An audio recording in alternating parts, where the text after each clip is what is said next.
This recording is protected by copyright. No part may be reproduced without the prior permission of the University of South Australia.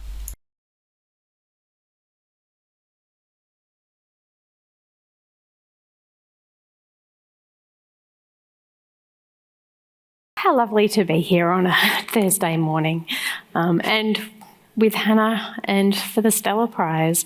I'm the Deputy Senior Editor of Books and Ideas at The Conversation, and when I met Hannah nearly 15 years ago, she was a PhD student who was years into writing this incredible sounding historical novel about the last woman executed in Iceland. I was always impressed by Hannah's single-minded dedication to her craft, and I would often think that's what a true writer looks like. Like, she was doing it. I talked about it a lot, I did it a bit, but she was really dedicated. That novel, of course, was Burial Rights, which famously sold at international auction and became a world bestseller. It won so many prizes, it would take too long to go through them all. But it was, of course, shortlisted for the Stella Prize and also for its inspiration, the Women's Prize for Fiction in the UK. I've read and loved all of Hannah's 3 historical novels: Burial Rights, The Good People, and Devotion. All of them are deeply rooted in place. They all wrestle with the contradictions of being human, and they're all imbued with wonder. In these novels, Hannah breathes vivid life into women of the past and renders their worlds in cut glass detail. I was really interested to see how Hannah would approach the inherently different form of memoir for this book, Always Home, Always Homesick. To be honest, not all good fiction writers produce good life writing, and vice versa. But Hannah can evidently do it all. She also writes poetry. Perhaps it's because her books are so deeply researched before she builds her characters, which means that she's making patterns and meaning from accumulated observed details, which is something that good memoirists do too. You can tell I sat down and thought about, how is she also doing this? There's also, as fans of Hannah's novels will recognise, a real poetry to her language, which carries over into her memoir. Always Home, Always Homesick is a bibliomemoir. It's the making of a writer and of a book, Burial Rights, and a body of work. The book also charts the influence of Iceland on Hannah and her development as a writer.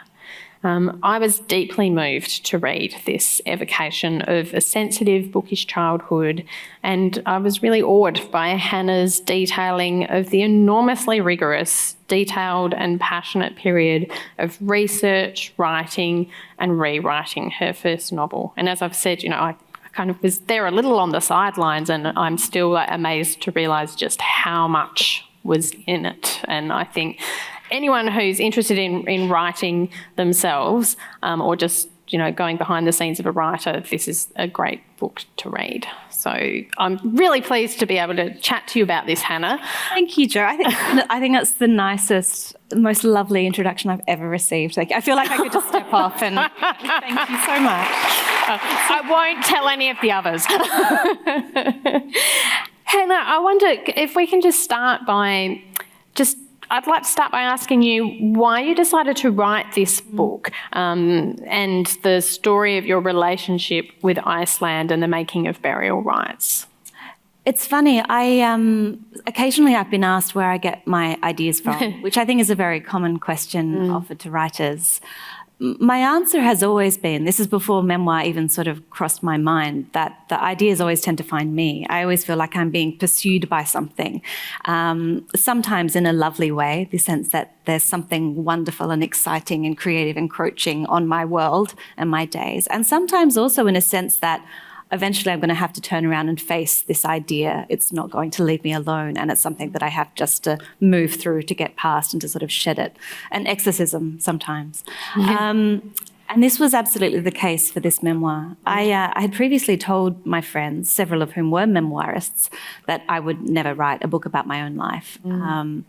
The reason being, there were probably two reasons. One, I didn't feel like I could offer up that kind of vulnerability. I felt that I was already doing that in my novels, you know, in a veiled way. But the second reason, which was really the more important reason in my mind, was I never thought that I had done anything that interesting.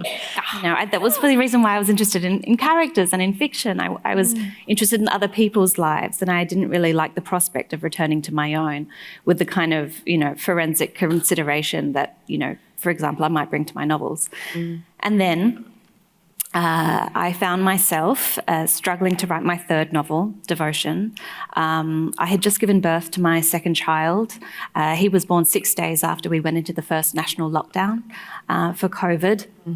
And I found myself in a state of complete disorientation. I was completely alienated from language. I would forget simple, ordinary words because of fatigue and anxiety. I felt very cut off from the world and very cut off from myself too as a person.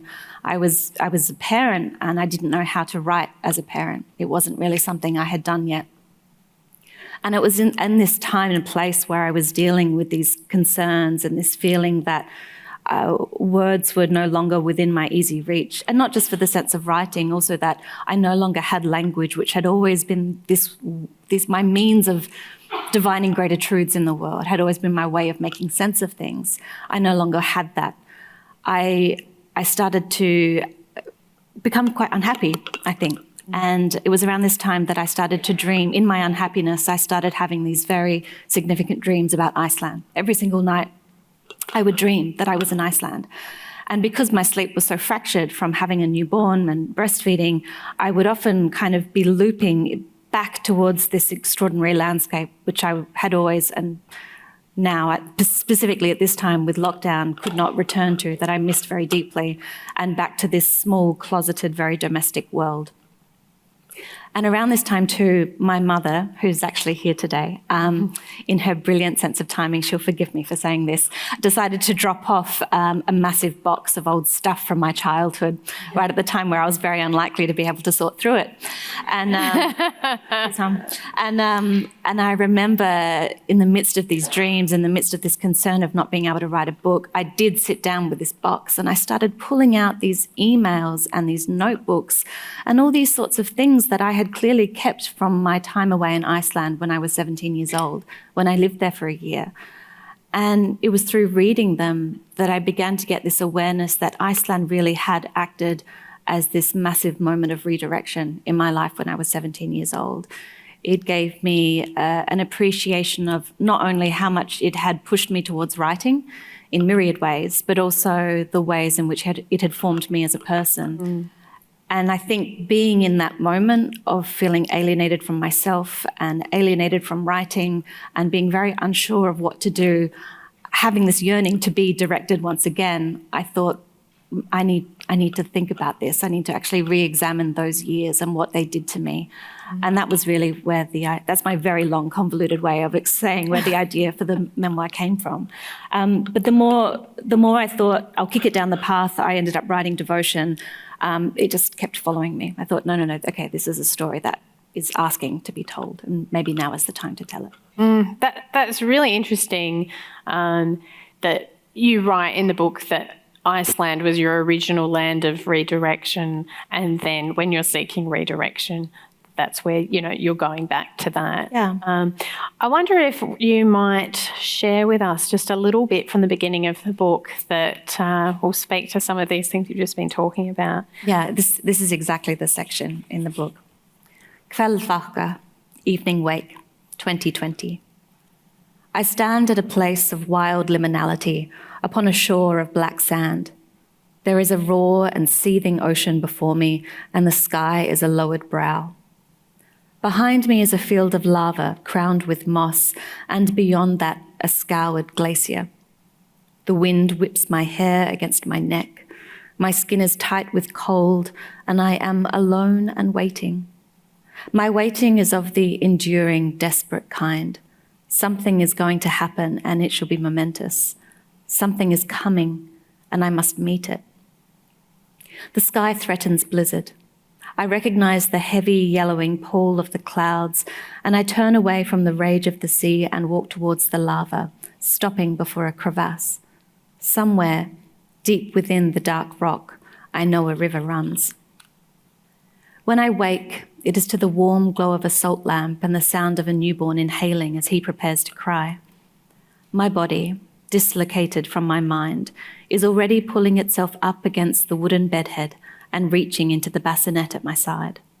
As the baby latches, my thoughts orientate themselves. There is no ocean here. There is no cragged lava. I touch my cheek, and it is soft and creased and bears no mark of cold or salted air. I am in my bedroom, my sleeping wife radiating warmth at my side, and this tiny creature, hand splayed on my breast, intent and quiet again, is our son.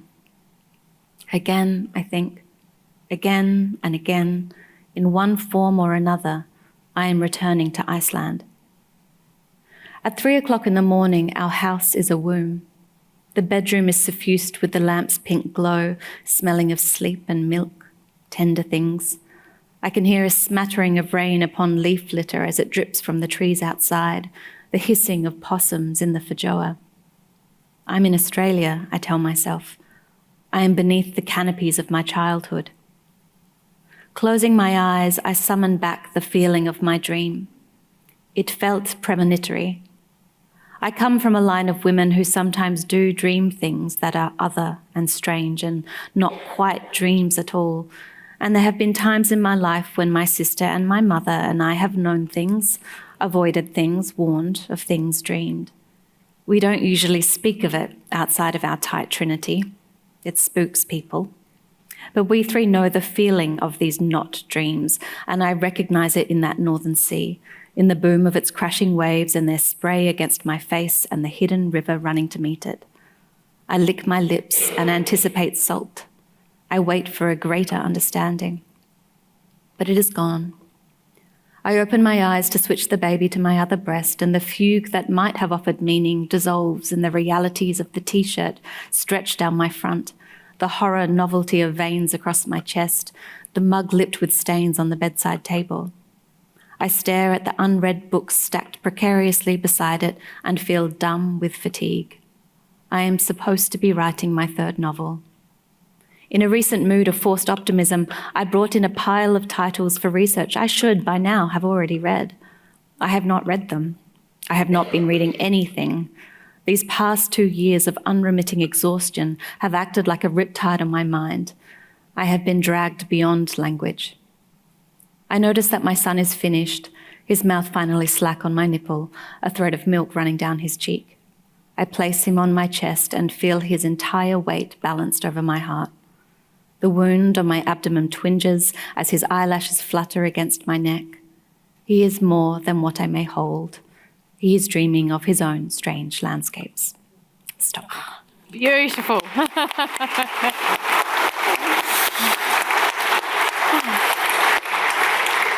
Okay, I love that we now have that context for our conversation, and that introductory passage just brings together so many of the themes of the book, you know, dreams, language, Iceland, you as a writer.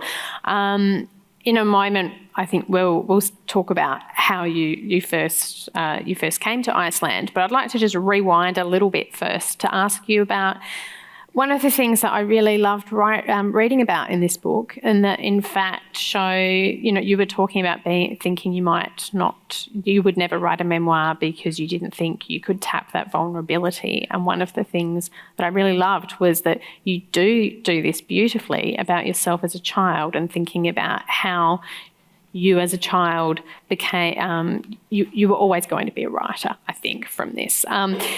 You write about your early feeling of not quite belonging or speaking the language of childhood, combined with a talent for deep absorption in your own world. And I wonder, did this play into you becoming a reader and a writer? Yeah, undoubtedly. I was a very sensitive kid. I used to cry all the time. I think my parents understood why. Lots of other people didn't and would become quite frustrated with me. I felt things very deeply. My earliest memories are of just having kind of this incredible intensity of feeling and not really knowing what to do with that. And I think one of the reasons why I became such an early and avid reader is because words provided some understanding, both of myself and the things that I was experiencing, but also of the wider world and the things that I kind of found unfathomable or beyond my childhood understanding. Certainly, I also thought that words were very beautiful. And when my parents were great at reading to me. They did that all the time. And I think I also taught myself to read at a quite early age through a lot of memorization. My mother tells a story of me insisting that she read me Goldilocks and the Three Bears every single night for over a year. And she did so. But I'm pretty sure that's how I learned how to read. And certainly, yeah, I remember as soon as I worked out that these portals which I had discovered, these entry points into other worlds and deeper understanding and other characters and adventure and sometimes the things that I was too scared to do myself in real life, as soon as I realized they were written by people, that these were creations, I wanted to learn how to be one of those creators. I wanted to be able to kind of wield that magic that I found in them. Yeah. Lovely. I think a lot of writers have that kind of ability to immerse or are even drawn to immersing themselves in their own world. And also a lot of great writers have that insider-outsider kind of element to them where they can watch and then immerse themselves in things. So, yeah, that I loved reading about how that applied to you. And in the book, you chart the evolution of this self who stands apart and watches to a teenager who works really hard to earn an authentic place in a new community in Iceland, this other world that you've chosen to become a part of. And I felt like both elements, this outside observer and then this integrated community member, were really integral in the creation of Burial Rites, your first novel. So I wonder if you could talk a bit about that, and also, is that something that you were deliberately charting in your memoir?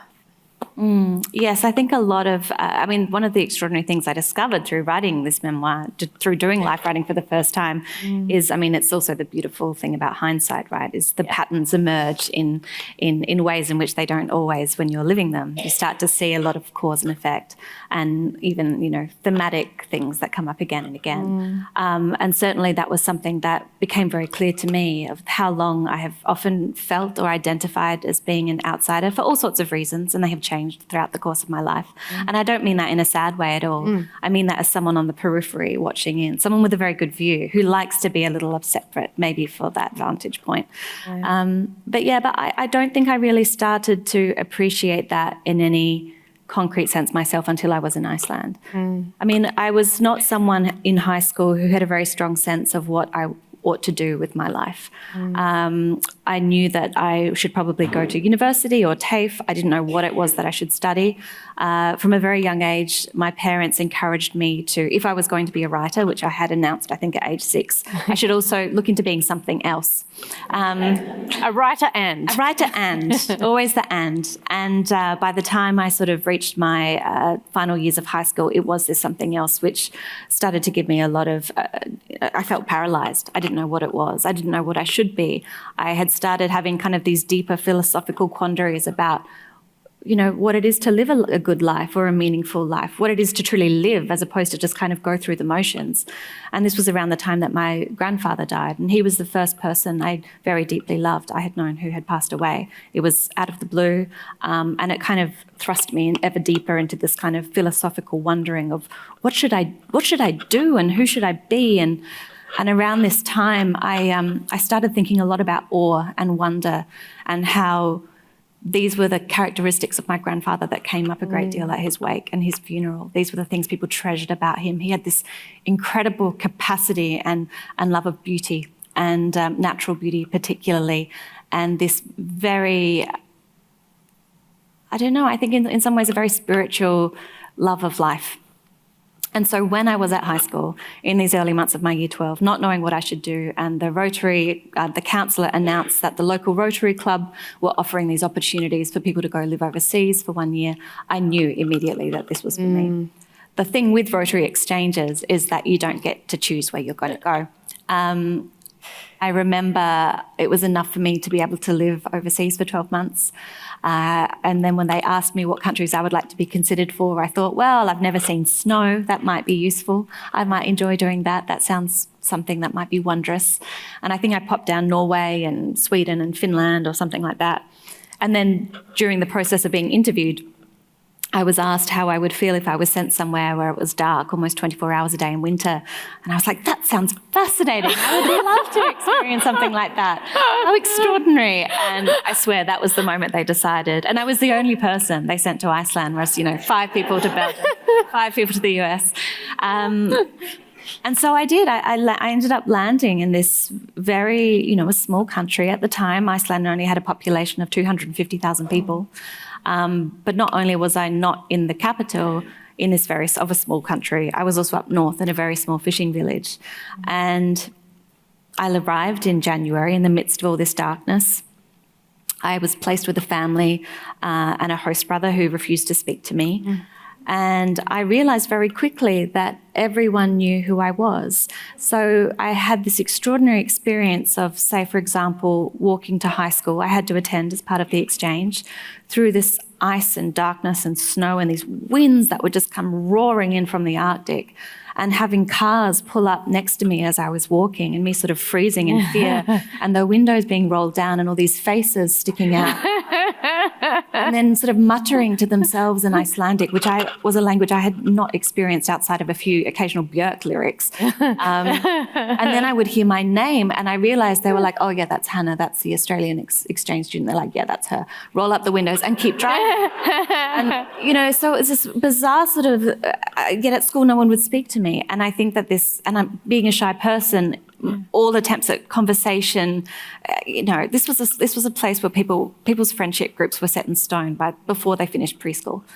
And so for the first time, I found myself, yes, absolutely an outsider, very conspicuous outsider, but also someone who was made even more kind of, there was a claustrophobia to that, just to how conspicuous I was. I was very self-aware of my own status in this town as an outsider, as someone who was outside language, as someone who was living in a country, in a culture without access to that country and culture, and not really any idea of how to find a way to belong.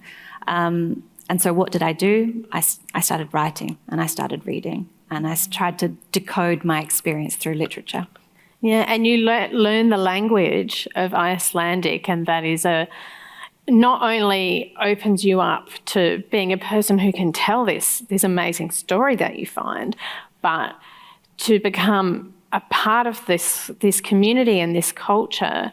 And then a layer of that is you're being an outsider looking at this story is helpful, but even more perhaps being an insider because you know this language and you make all of these connections which lead you to finding out more about this story.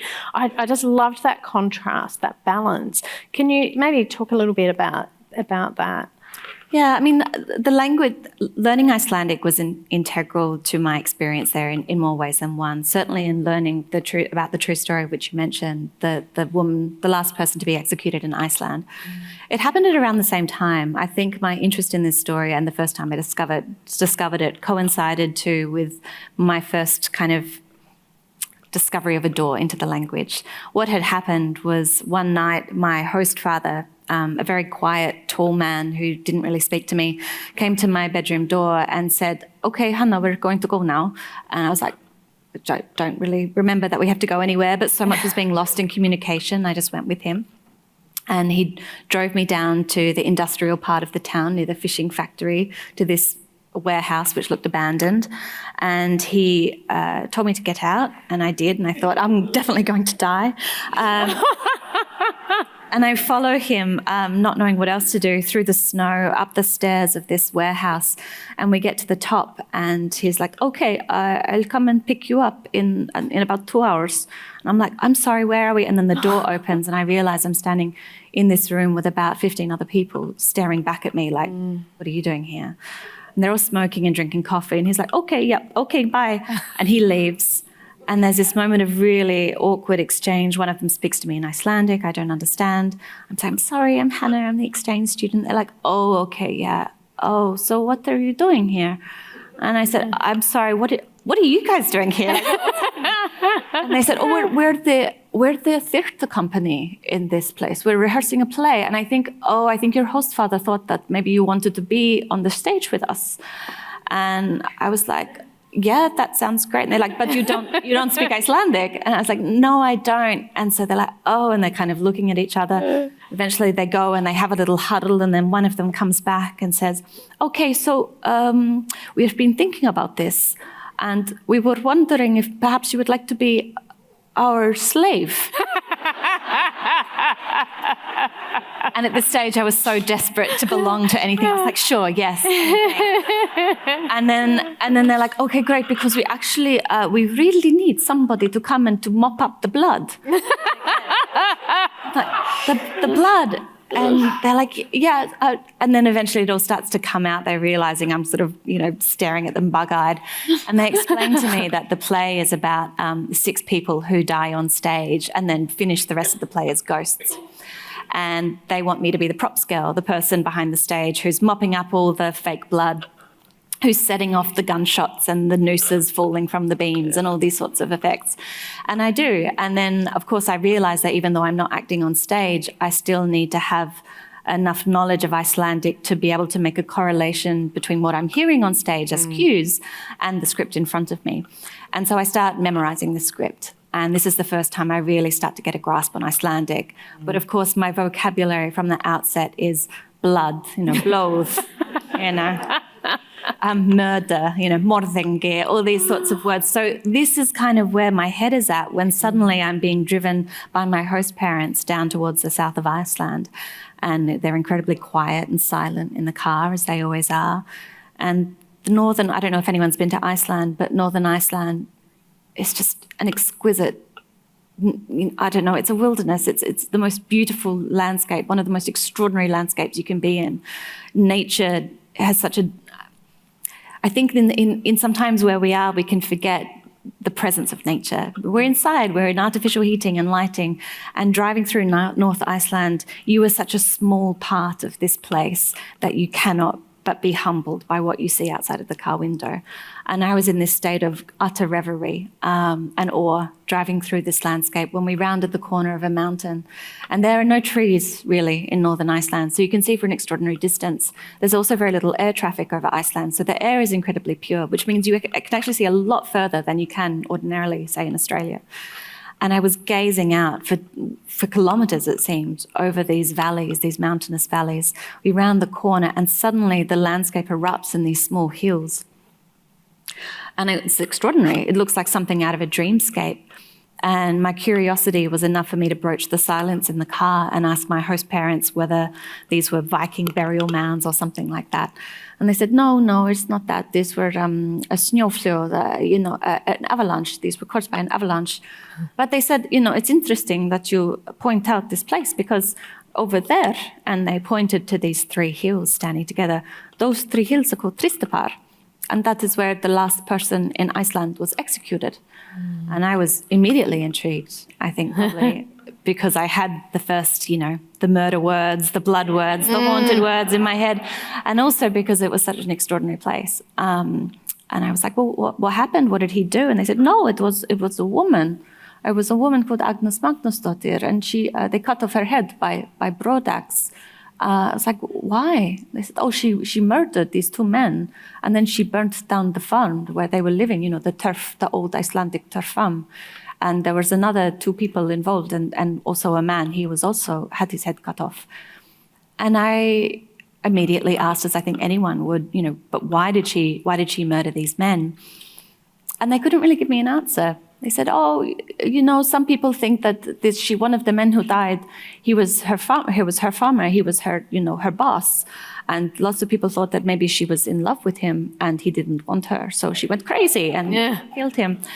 And I wasn't really satisfied with this answer, as I don't think many people would be. And I think I kind of let it alone. But in the next few weeks, I started asking people at the Theatrical Society about this case. And I more or less heard the same kind of iteration of the story. And I think I could tell quite quickly that this was a story that many people were familiar with, but there was a lot of details missing. And there was something which I found deeply compelling about it, but also deeply unsatisfying.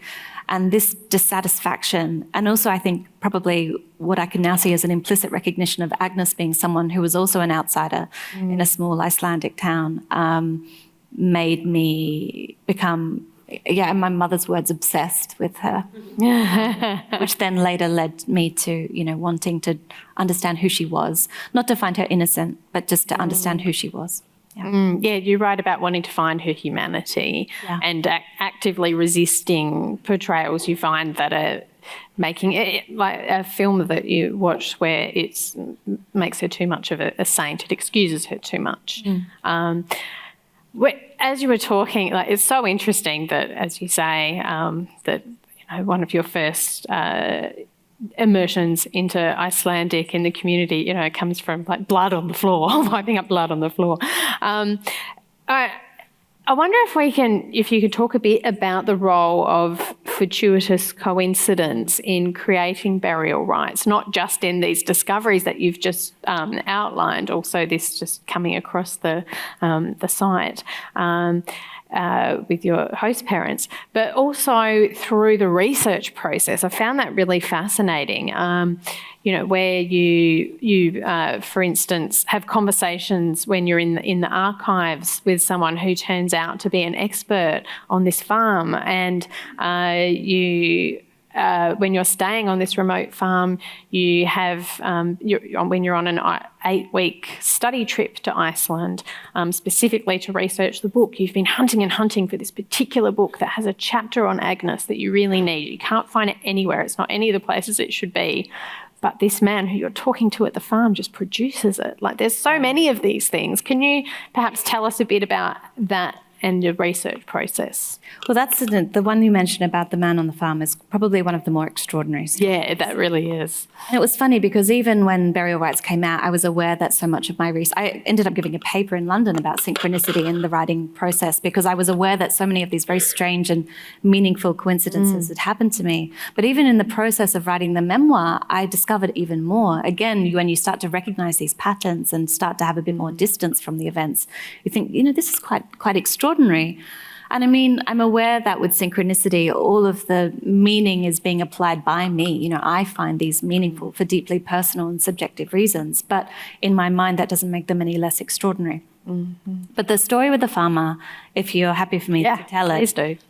So when I came, there were many things living in Iceland which pushed me towards writing. And I ended up applying for a degree in creative writing when I was over there. They included teachers who busted me writing poetry in class. And then next class gave me books of their own poetry and just let me continue on my way. It included encountering remote farmsteads, 3 hours away from a bituminized road. And there's collections of over 6,000 books just lining the walls of the farmhouse. It's, the sagas, the tremendous Icelandic sagas and the way they are so central to Icelandic cultural life, the way they are so central to the natural world where you're driving through and they're signposted. So many stories came to me in Iceland from traveling through the nature there. It's quite an extraordinary place for people who want to write. Literature has this incredibly central role to Icelandic cultural life, and I would argue also the Icelandic identity. The word that I read at the first before my reading, kveldvaka, it doesn't have an English translation. It's a practice which occurred really in the 19th century and earlier, when Icelanders, who at that time were incredibly poor, suffering under, Danish colonization, so these people who sometimes had to eat their own shoes of fish and leather because they had nothing else to eat, nonetheless had the highest literacy rate in all of Europe. And Kveldvaka was the time when it was sort of the gloaming outside. You would come inside, someone would light a light. You all lived in one central room because you had a turf house, that was all. And you would all maybe, do some woolen crafts or mending, and someone would read stories. They would read stories aloud. And that's what it alludes to. Kveld meaning evening and vaka meaning awake. But it specifically refers to this storytelling practice. So there was so much in Iceland which pushed me towards writing these little things, as well as a lot of direct encouragement. And I did end up going back and doing a degree in creative arts at Flinders. And then this idea, this Agnes Magnusdóttir, this curiosity about what her life was like wouldn't leave me alone. It was that feeling of being pursued by it, in some ways of being haunted by it. I had many dreams about her that left me incredibly shaken. And I decided that I probably needed to write something about her. Initially, it was going to be a verse novel, which my then PhD supervisor, very wisely pushed me away from, suggesting I probably couldn't convey 19th century Iceland in a couple of stanzas. And I started researching a book, and again came up against the same problem I had found when I was living in Iceland. There were myriad accounts of the life of Nathan Ketilsson, who was the farmer who was murdered. In fact, the story was almost always referred to as Saga Nathan Ketilssoni, the story of Nathan Ketilsson. And whenever Agnes appeared, she was described invariably as a witch or as a spider, or as, there was a play that was written about it. And she was always, the directions for the actress was always, she cackles evilly. There was this massive kind of stereotyping of her as villainous. And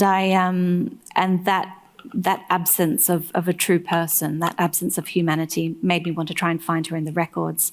And I could find very little. And it wasn't until I received this funding to finally go to Iceland on a study trip and a research trip that I was able to maybe try and access some primary sources that would counter this stereotype, this misrepresentation of her.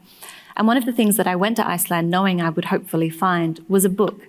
It was called Engin má undan líta, which translates to No One May Look Away, and it refers to the order given by the magistrate of the district to the 150 farmers and men who were ordered to witness this execution.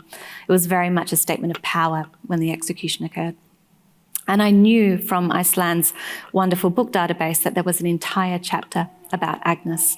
At the time, I only had her name, maybe the name of her father, Magnusdóttir, Magnus, and I knew her date of death, and that was all the personal information I had. In the time, by not finding anything about her, I had then spent lots of time researching her world, her society, getting an understanding of how people lived. But I was really hoping, once I could get to Iceland, getting my hands on a copy of this book and reading about her early life. And there were about 6 or 8 copies that I could see were available. And one by one, I was going to these libraries in the south of Iceland asking for this book. The first one, they were like, no, sorry, we definitely do not have this book. It's not in our catalogue. The next one, oh, yeah, sure, I'll take you there. And it's not on the shelf, and they have no idea where it is. Hasn't been checked out in years. It's probably somewhere else in the library. Another one, they say, oh, yeah, I'm so sorry. This was actually destroyed in a fire. Anyway, I couldn't find it at any of them. All the bookshops I went to was out of print. The publisher had gone under. No secondhand bookshops could I find it. I spent days looking for this book. And so without it, I had to turn to the primary sources. And I did find Agnes and her life story. I found her in censuses and in soul registers and these accounts by local parish priests going through, hours and hours of microfilm. Trying to find her in many ways was like trying to find someone in an unalphabetized phone book in the censuses, for example. But I found her, and I found so much of her story.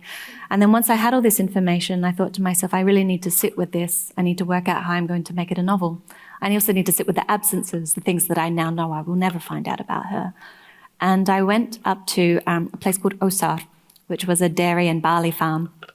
And they often hosted people in the summer times because seals come and stay on the banks. It's right by the sea. And I rocked up thinking, this is nice and remote. I can sit here. And the farmer's like, oh, nice to meet you. He gets off his tractor. He's like, my name's Knutter. But, it's great to have you here. But can I ask what you're doing? Because, it's not really summer when we have the tourist season. And I was like, oh, I'm a writer. I'm actually writing a book. And at this, they spring into action. He's there with his elderly mother. She goes inside the farmhouse. She starts dragging a kitchen table out of the door. And I was like, what are you doing? She's like, oh, don't stay in the barn. You have to stay in one of our cabins. They had these beautiful little cabins. She's like, and you need a desk to write that. So I've got you a desk. She starts dragging this desk over, and they put it in, and they're like, we'll leave you alone. They're like, here's some food so you don't have to, worry about this. You just write your book. And then just as I'm like, they're so incredibly kind, such an, wonderful example of how revered writers, even though I'd never published anything, are in Iceland. And then just before I start, Knut says, oh, do you mind me asking what you're writing about? I said, oh, I'm writing about a woman called Agnes Magnusdóttir. And he's like, oh, okay. And I said, are you familiar with the story? He's like, yeah, I'm familiar with the story. And he's giving me this incredibly strange look. And then he's like, okay, sorry, I'll let you go. I have to go milk the cows. And so he leaves me alone. And then later that night, just as the northern lights are coming out, he knocks on the door and he's like, I'm so sorry to interrupt you, but I was thinking about this woman, Agnes Magnusdóttir, and I wondered if you would like this. And he gave me a copy of the book. And it doesn't end there. He says, it's so strange. I've had this book in my house my whole life. I never read it. And then I read it 2 nights ago. And now here you are. So there you go. Wow. Thank you. That's such a great story. And you say nothing happened to you in your life. I do love that this book is it's structured as a story with revelations and drama, but it's all built around, the writing of a book and the becoming of a writer. It's very beautiful. I was actually emailing Knut the other day because I got back in touch with him to make sure I could use his name for the memoir.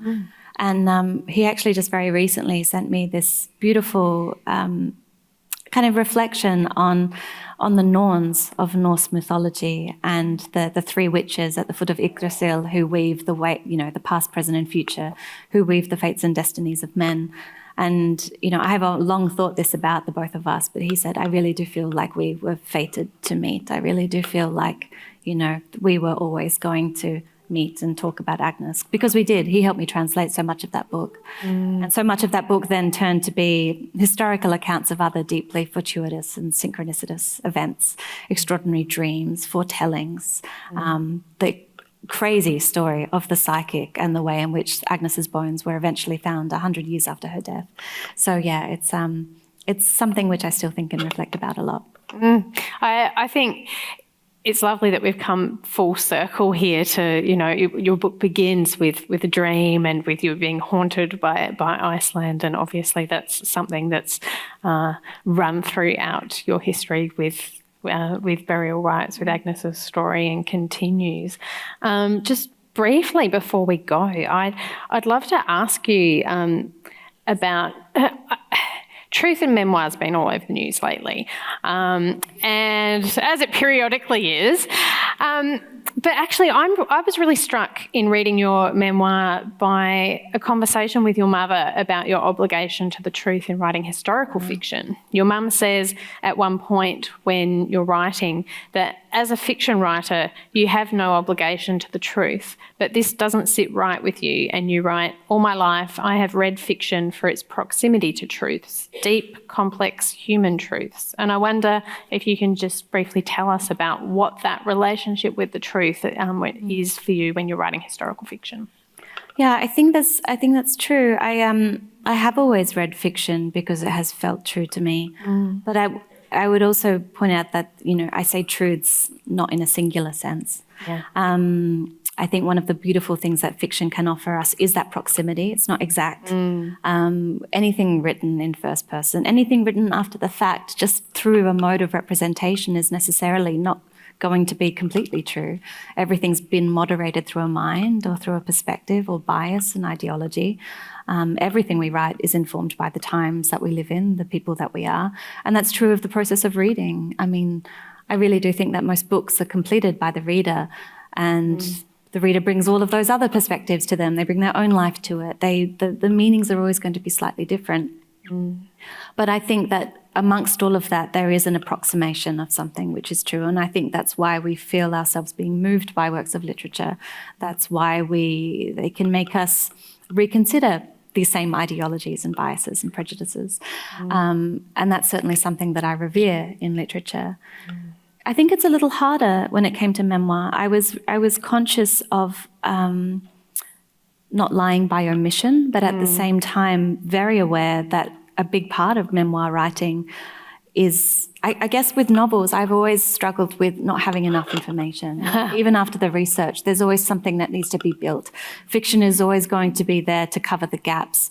And I try to tie it to research as much as possible, but it's still speculative. It's a speculative likelihood. It's a fictional likelihood, but it's not, there's so much in burial rites which is never true. I have no idea what people think. I don't know what any of you think. If I tried to write your story, I might get close, but I have no idea.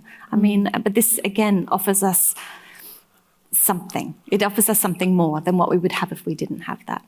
But with memoir, I found that the opposite was true. I actually had an abundance of information. I had my memories. I had many notebooks and diaries and videos and photographs. And it came down to me thinking, okay, how can I still have an approximation of truth, flagging that it is my truth, my understanding of these events. My host parents, for example, the first host family I had, might have a completely different perspective of what it was like to have this very shy Australian exchange student. I might be the villain in their stories. Who knows? That's fine. They're entitled to that. I wrote my book first, but But I really, for me, a lot of the editing process came down to setting boundaries and, yes, omitting a lot of information.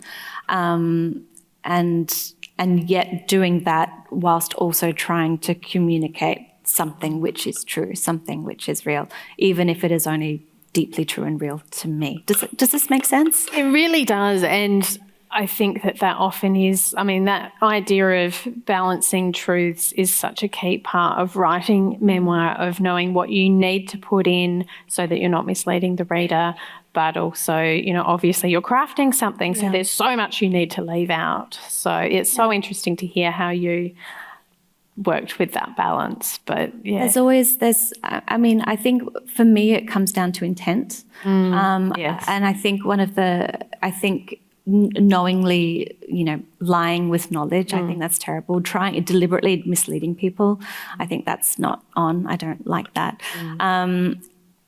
Certainly I would, for example, there were lots of things I didn't put in this book, but I had which they were based on my memories alone, but I didn't have a record of them in my diaries or journals. I didn't have any kind of reference to them in all these piles of material my beloved mother dropped off for me. And so I left them out because, especially if they might have been, cast someone in a poor light. So I tried to sort of exercise a kind of ethics, I think. I think that's what it comes down to me. It's such a tricky thing. I really do think you can create a work of fiction which is entirely made up. I think, autofiction is something which really, really interests me. I think it's spectacular, but I think it comes down to each writer just having a moment where they reflect on ethical considerations of doing whatever it is that they're doing, and then deciding on their path and accepting that for themselves, and also being able to be honest about their process and methodology and what they even perceive to be these ethical considerations, because they're going to change from every person. So for me, when it comes to historical fiction, particularly events which happened, people who lived, it comes down to getting as much as I can right, especially when I'm writing about cultures that are not my own, histories that are not my own. For burial rites, I needed to translate this source material myself. I needed to make sure that even what was fictional was based on other lives lived at that time. So I had to anchor or tether everything back to fact. And yet at the same time, I still found myself going on Icelandic television, speaking Icelandic to kind of prove the validity of my research, and also acknowledging many, many times that this is fiction and I understand its limitations, even though what it is offering an alternative truth. It's about opening the doorway to a multitude of interpretations, I think. That's really interesting. And I feel like that when you're writing historical fiction, obviously it's something in between, you know, writing fiction and writing memoir in terms of truth, and also what you're signalling to the reader about what you're trying to do, isn't it? Like, I mean, you could write something wild that's deliberately telling a story that's completely different from what you're researching, but you would need to make that clear. But with what you're doing, which is trying to tell the deepest truths you can, I guess obviously you have a faith, a fidelity to trying to just do that in the best way that you can, and to know as much as you can so that you can. Is that kind of? Yeah, I think so. I mean, it changes too. I think even if a writer, if they deliberately want to play and interrogate notions of truth, that's something that they should be able to do, and that's exciting and it's interesting. But just don't deliberately mislead people, and also don't mislead yourself or think that you're doing something that you're not. Yeah. So again, that's about signalling to the reader if you are playing with truth. Or I think it just comes down to a bit of reflection. Why am I doing the thing that I'm doing? How am I going to do it? Am I hurting people that perhaps I could avoid hurting? Just kind of common sense based. A mix of the art of reflection and just common sense, basically. Maybe it's not so common, but yeah, I think it's not making things up. And I think so. I think so. I mean, it's always so interesting when memoir comes out in the news and people are shown to be liars, and I think that's because as readers, we make ourselves vulnerable to other people's stories. We offer our own emotions, and we take them into ourselves. And if we are later found, we later discover that we were lied to, there is a sense of betrayal there. So I think that's completely understandable. But I mean, that's the choice that authors make. There's also ways in which you can write memoirs and you can write fiction and you can stop and say, actually, that's not true at all. Or actually, I have no idea. Or this is how it was to me, but I know that other people say that this never happened. I think you can say that. You can be reflexive as well as reflective.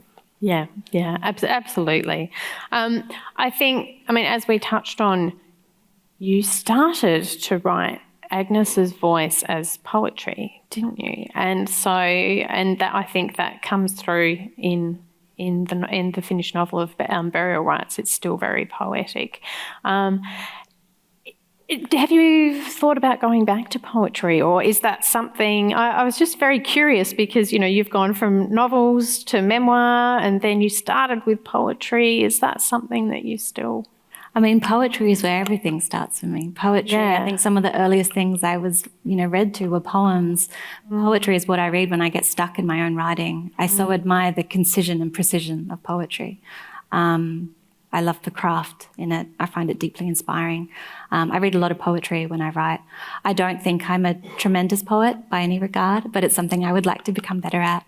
I did actually recently have my first poems published in a wonderful, in the Sala Artist of the Year, Julia Robinson's book, published by Wakefield Press. I was invited by Julia, who's an incredible textile and sculptural artist, to respond to her work however I wanted to. And I found that it was mostly poems. Her work really touches on folk horror.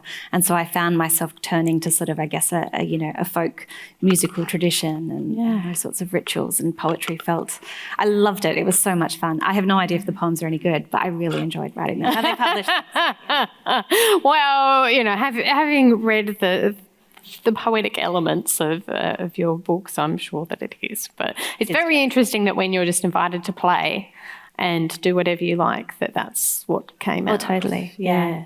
I think play is so crucial to any writing practice, and I think poetry is a really lovely way to do that. I think because it's short and you don't have to show any people. It has that same kind of heady thrill that you get when you're a teenager and you're writing your first angsty poems down.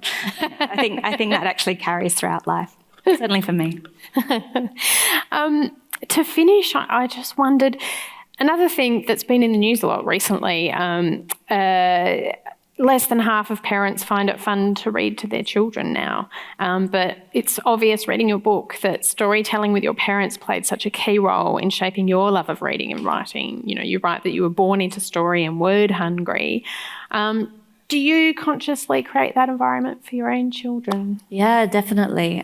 We always tell our kids that they've been read to since the day of their birth, which is true. I mean, that so much of what I have read to them has been deeply boring. So, do you read them from the research you're reading? I don't say that, as any kind of. I don't mean to be offensive to any writers for children, because it's a deeply complicated thing to do. I wish I could write for kids; it would be amazing. I find it much too hard. But my children we've always allowed them to choose their own books, and there's been some real bad ones in there. The kind which don't even have authors. It's just who knows how they've come up with it. It can be repetitive, and it's not always a pleasure. But what I have found doing that has done for my kids, who have not been, precocious readers. My daughter's really only she's 7.5 now. She's only just now really getting into reading on her own accord. But what I think that does, beyond teach them language, phonetics and all that lovely educational stuff, is teach them the culture of reading. I remember my daughter, I remember there was a time when it was raining outside, and I found her in bed, and she'd gotten a book but she could not read, and she was like, "Look at me, I'm being cozy in bed and reading."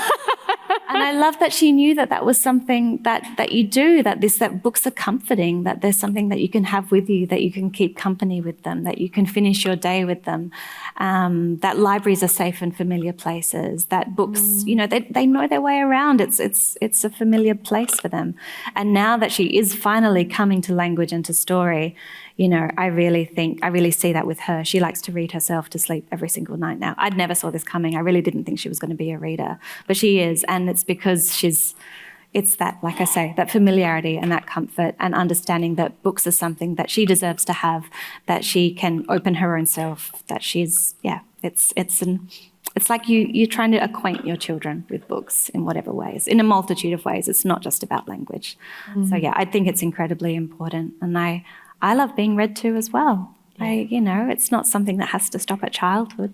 No, that's true. And as you said, when you were talking about the drama society that was kind of your entry into Icelandic and Iceland, it was reading those scripts and learning the lyrics to The Wizard of Oz in Icelandic. Say Galdra Katlin Oz, 3 times fast. Yeah, it kind of made you reborn as a reader and writer, on a whole new level. Yeah. I mean, absolutely. Absolutely right. Well, look, I think that's a lovely place to finish. Thank you so much. It's been a gorgeous conversation with you. So thank you, Hannah. Thank you so much, Jo. Thank you all for being here.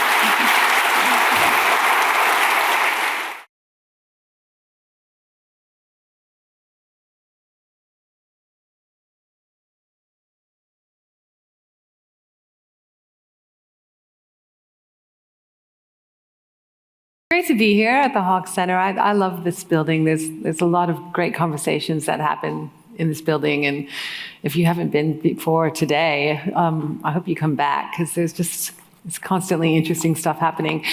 And it's great to be here on Kaurna land. Always was, always will be Aboriginal land. So I'm here to talk about mainly Stephanie Radok's new book, Under the Bed.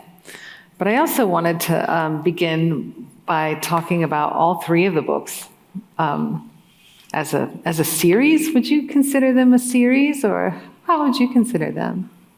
Well, recently there was something that, Proust had 7 volumes. So that's 3, so maybe I'll do another 4, I don't know. I was curious, when I was reading that, I was curious to... They say when he was my age, he was dead, it's a usual story. So the first 2, we've got an opening 12 love stories about art, which is a beautiful title, and this is the one that was longlisted for the Stella. And it was the inaugural Stella, so back in 2013. And then she came out with Becoming a Bird, Untold Stories About Art. So both of these books here, they're structured around the 12 months of the year, and each month has an essay about art. And I won't tell about what comes after the essay about art. I'll just fixate on that for a second. But I will say that I was reading all of these books when I was in bed for a significant amount of time. And it was just a wonderful thing to be able to read. It was just the right timing. The books are very contemplative. They're thin, but I would say don't let that fool you, because they're quite dense. But then again, they're not dense in a difficult way. They're dense in a thought-provoking way. And they're, to me, they're books that you want to take in and let sit with you.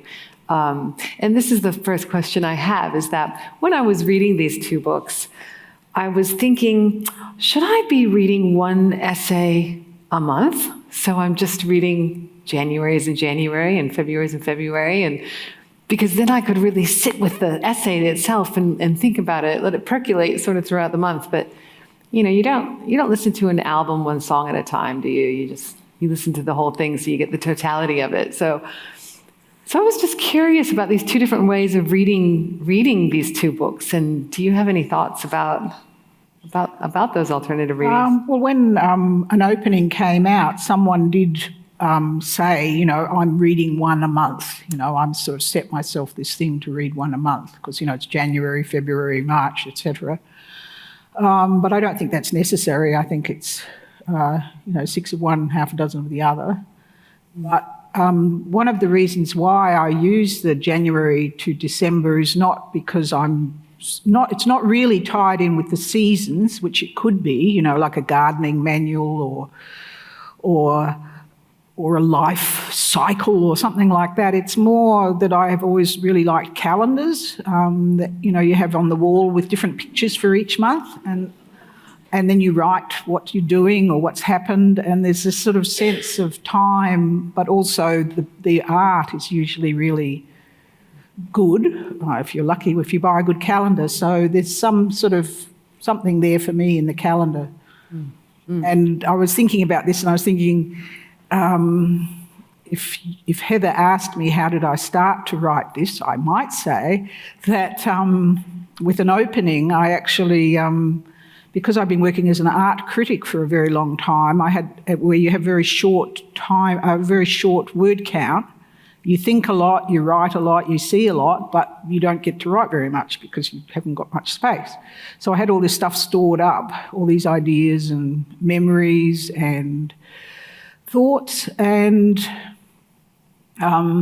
so I did think about writing a book of essays, and they would be more sort of academic essays, things that need to be said. It must be said. There's a lot of things that need to be said, in an academic world and in the general world that are not said.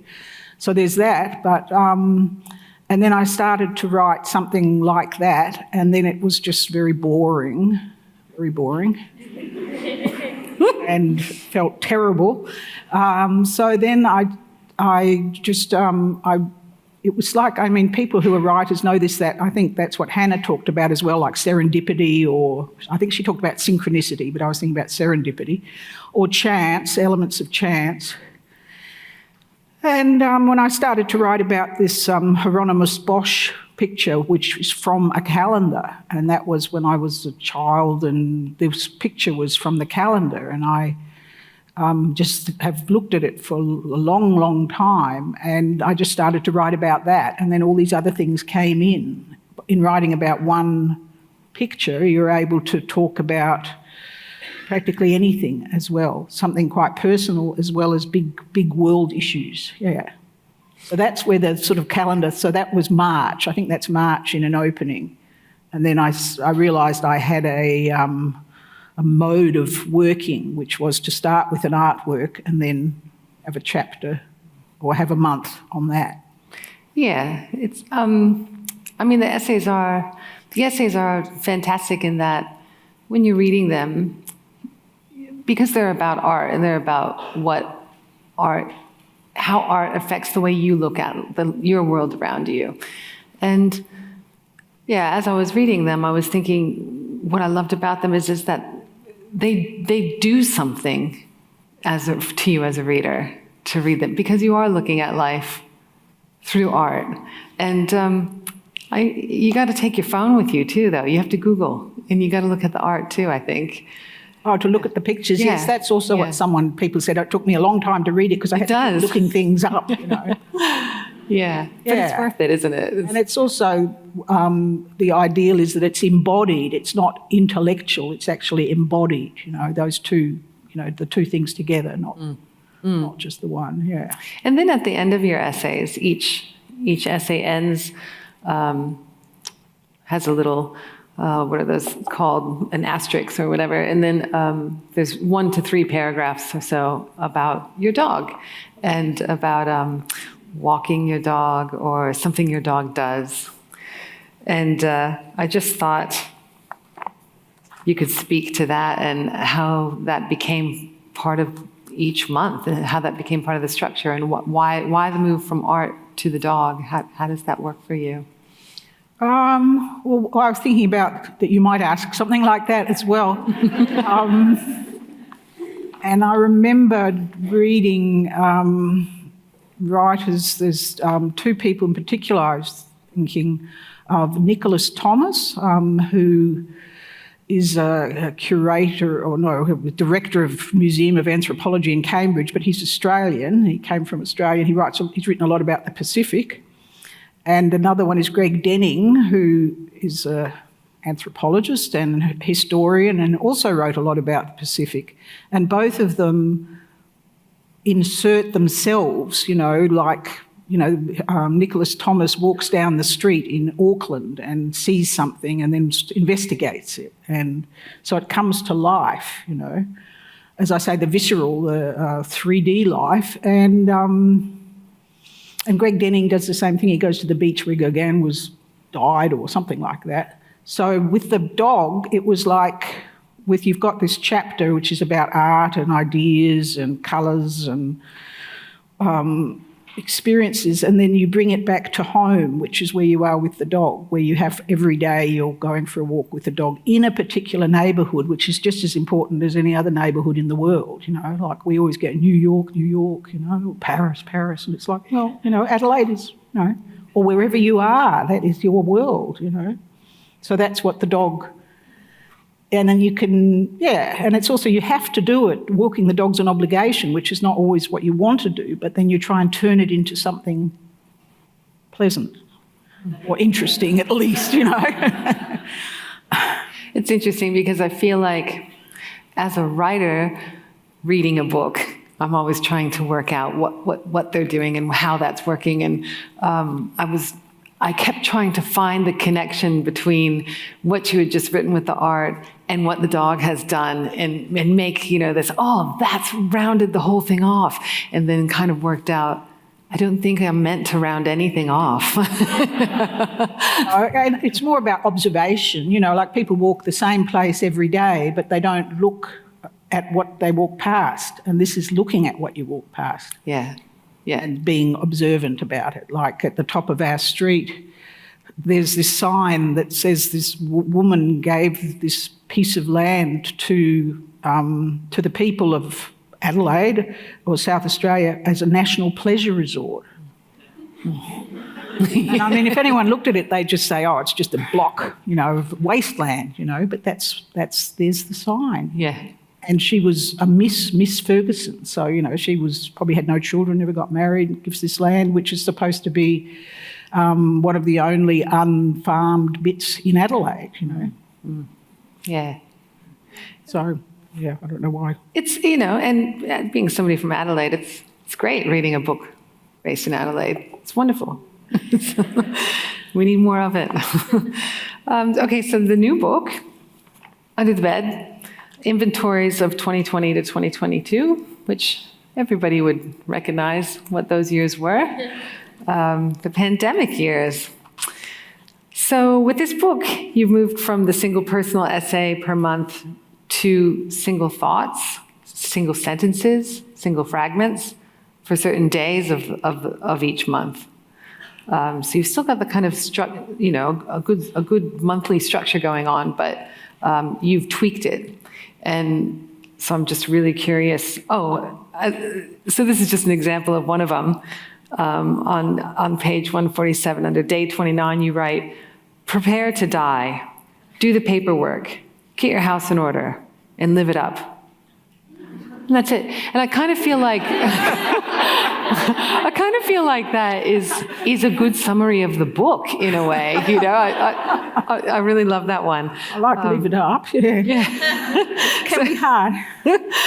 But you're living it up. You know, there always sort of is a preparation of preparing to die, isn't there? Because the whole thing is as soon as you're born, you know, that whole thing. But anyway, just curious about, the shift in this book to you marking the passage of time. And if you could speak to that. Because time was very different, obviously, during, the pandemic. Oh, the COVID. I suppose so. I think. I don't know. I think the first section in that, Under the Bed, which is a sort of an essay, that is about the notebooks, and they are not about COVID. So COVID happened, but the notebooks have always been happening. So the COVID was just that you had to stay inside, and people were being sick, and death was on the door, at the doorstep. Yeah. I might just skip ahead because you're talking about the notebooks, and I just love this passage. I just want to read a quick passage. Ask you a question about it.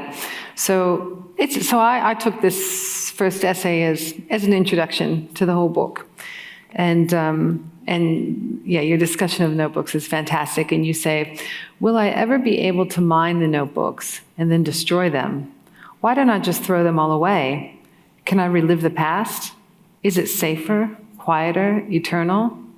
What is it that makes me keep them and occasionally pull one out to try to recreate something with it? Regret, sadness, longing, ambition? In a way, it is like walking in a mysterious museum with always more rooms, dim galleries, doorways receding into infinity, glass vitrines with fruit and seeds and ancient tombs, fragments of china and glass beads from lost civilizations. Is it a huge monument to a pathological self-regard, or a simple resource, an old jewelry box, a place of unthreaded moments?" And just, knowing you're writing as an artist, I love the way you sort of conjure up these museums to, the rooms are your history and the artifacts are anecdotes, and it's a wonderful way to set up the book. And my question to you is, have you worked it out? Is it a huge monument to pathological self-regard, or a simple resource, an old jewelry box, a place of untethered moments? Oh, both and everything, yeah. It's I'm not making anything up. It's not fiction. None of it's fiction. I don't do fiction. Why is that? Because I don't need to. I really like biography. I don't know if probably a lot of people here do too. I like reading biography. It's always seems so amazing when you read stories about people's lives. You don't need to make anything up. There's so much strangeness, Do you have that same connection to your artwork?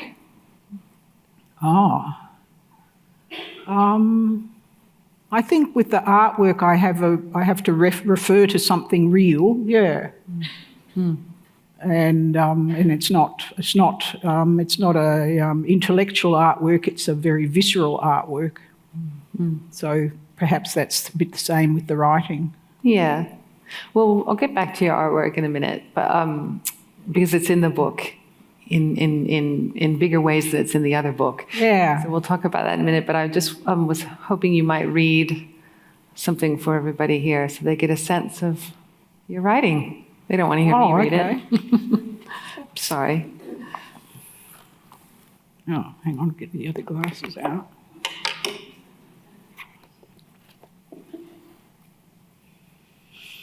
Well, I mean, I always assume that everyone writes things down all the time, because I do, but, sometimes people go, no. Well,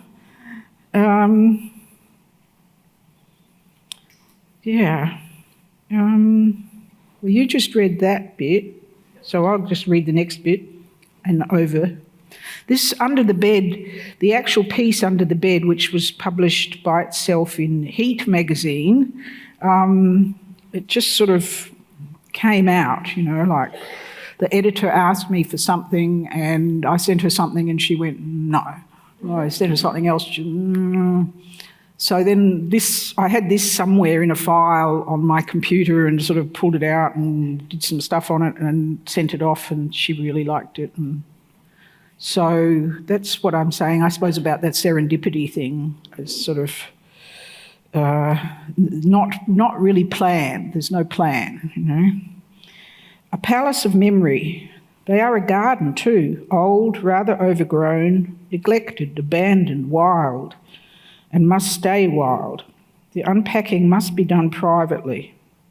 Secrecy and tenderness are the passwords, bywords. And the people within are often like closed books.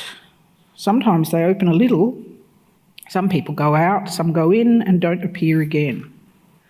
The notebooks hang over me like an albatross might, if I had one. All the unspoken words piled up, heaped like earth, compost, weeds, leaves, refuse, or fertiliser. Really, I have a deep inclination to just crawl under the bed and hide. I seek oblivion and ecstasy, silence and invisibility. Under the bed there is not much room. It is full of rolled up paintings, but I think I can fit. And that's where you might find me, under the bed with the paintings, with my paintings. Yet, in this early spring, the sky glows intensely just before dark, and I must either watch from a window or go out and stand in the garden, breathing and holding the light, letting it colour me in. Tonight, I see a new moon and a star, representing to my fond imagining a woman and her dog, standing, staying, shining, finding the treasure, a year's long work. So.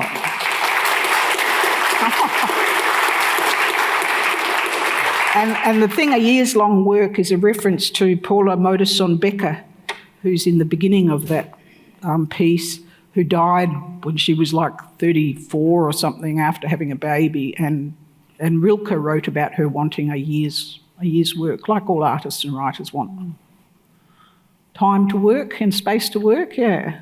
Yeah, you mentioned a lot of writers, and I mean, you mentioned a lot of artists, and that makes sense because it's a book about art, but I was so pleasantly surprised at all the Henry Millers in there, because I'm a Henry Miller fan, and I've been embarrassed about it for years, but I love him. And I thought, you're an American. yeah. But yeah, and you know, you mentioned Patrick White a few times. There's a few people who pop up again and again, and it's just kind of a really nice way to get to know you as well, to see the writers that speak to you. So I was very appreciative of that. And just the section you read, I love that bit about the moon coloring you. It's a really gorgeous image for a book by a painter. And it's interesting, Henry Miller, I mean, I've got a book of his that's called, what is it, Big Sur and the Oranges of Hieronymus Bosch. Yes. Which is a beautiful aqua hardback with a sort of gold writing on the spine, which I picked up secondhand somewhere. And it's just, he's living in Big Sur, and it's like a diary and like stories about the people he meets and playing with his kids or finding his kids too much and all sorts of things, yeah. Yeah. Yeah, I think he's been typecast as a lech or something like that, but I'm bracing myself. A human being, I'm bracing myself to reread. I haven't read all of it anyway. All of him, I mean. Okay, so this is one thing I love about this book is I was just thinking about, as I was reading it, how, people when they're reading the Bible, when they pick up the Bible and they're going through a hard time and they think, I wonder what this is going to tell me. And they, read a passage and then they bring it into themselves and try to work out their situation in life to whatever the Bible passage is. And I was thinking how fantastic this would be if we could use this book in our lives. So I've come up with a few dates that were sort of difficult for me during this time, and I thought I'll read one to you now, and then I'll maybe read another one later. We can do this throughout the question time. But page 117. Okay, so I mentioned being in bed for a few months and thought, the day that the illness came back and I was shocked, I could have used this. And what day is that? The 23rd. I could have used this. This is what I would have read. So I want you to unpack this for me, okay? By the time you come to see me, the person at the door will look over your shoulder and say, she was here before the people who were here, before us were here. You want me to read that again? No, it's okay. That's just something that just came into my mind. Essentially, I was just thinking of that. Well, I suppose of people coming to your house, or not coming to your house, or coming to your house more than you want them to come to your house, or not coming at all, or whether you know someone and you like them and you wonder if you'll ever see them again. So, yeah, and then to put it into a sentence like, by the time you come to see me, they'll say, you know, she was here before we were here. It sort of, you know, starts to make a shape out of it, a rhythm out of it or something, yeah. I mean, it's interesting to think about this, of course, as a time when people weren't coming to the doors, you know. Oh, with the COVID? Yeah, I didn't think about that, yeah. I might do another one real quick. March 2. That was the day Netanyahu ceased entry for aid to Gaza, raising that bar on criminality and inhumanity. So that would be page 135. What do we have here? March 2. Roast eggplant salad with capers. Is it? Roast eggplant salad with capers. All right. So how would that help? Like, I know how it would help me, but I'm curious to know how might that help me on a day when I find it's a difficult day? Food is a great, what's the Chinese statement, or that I know is, food is the first happiness. So I'll go back to that, you know. There's lots of food Feel in happy, here. you know, like as long as it is. I mean, you could be in an unfortunately sick or in some state that you couldn't enjoy food, but if you can, I think you must, yeah. And you must be a good cook, because the food that you're eating for out here is really great. So I take it preparing food and eating food is a bit of art for you as well? Yeah, I think so, yeah. There's a lot of pleasure in it, yeah. Handling things and knowing what to do and then eating them and sharing them with people. All right, I've got one more date to ask you, and then we can move on from this section. Okay, 4th of July. It's a really difficult day for me this year, being an American. That's our Independence Day, and it's usually a big celebration. So if I were to turn to this book on the 4th of July to help me get through that day, it would say, I love this one. The never-ending balance of dirt, dust, waste, debris, dreaming and working, thinking about hoarding and letting go, doing what you want and need to do instead of rearranging the chairs on the deck of the Titanic or painting them. Can you talk me through that one? That's fantastic. Oh, well, I think everyone's sort of in that situation, aren't they, in some way? So what do you mean by rearranging the decks on the Titanic?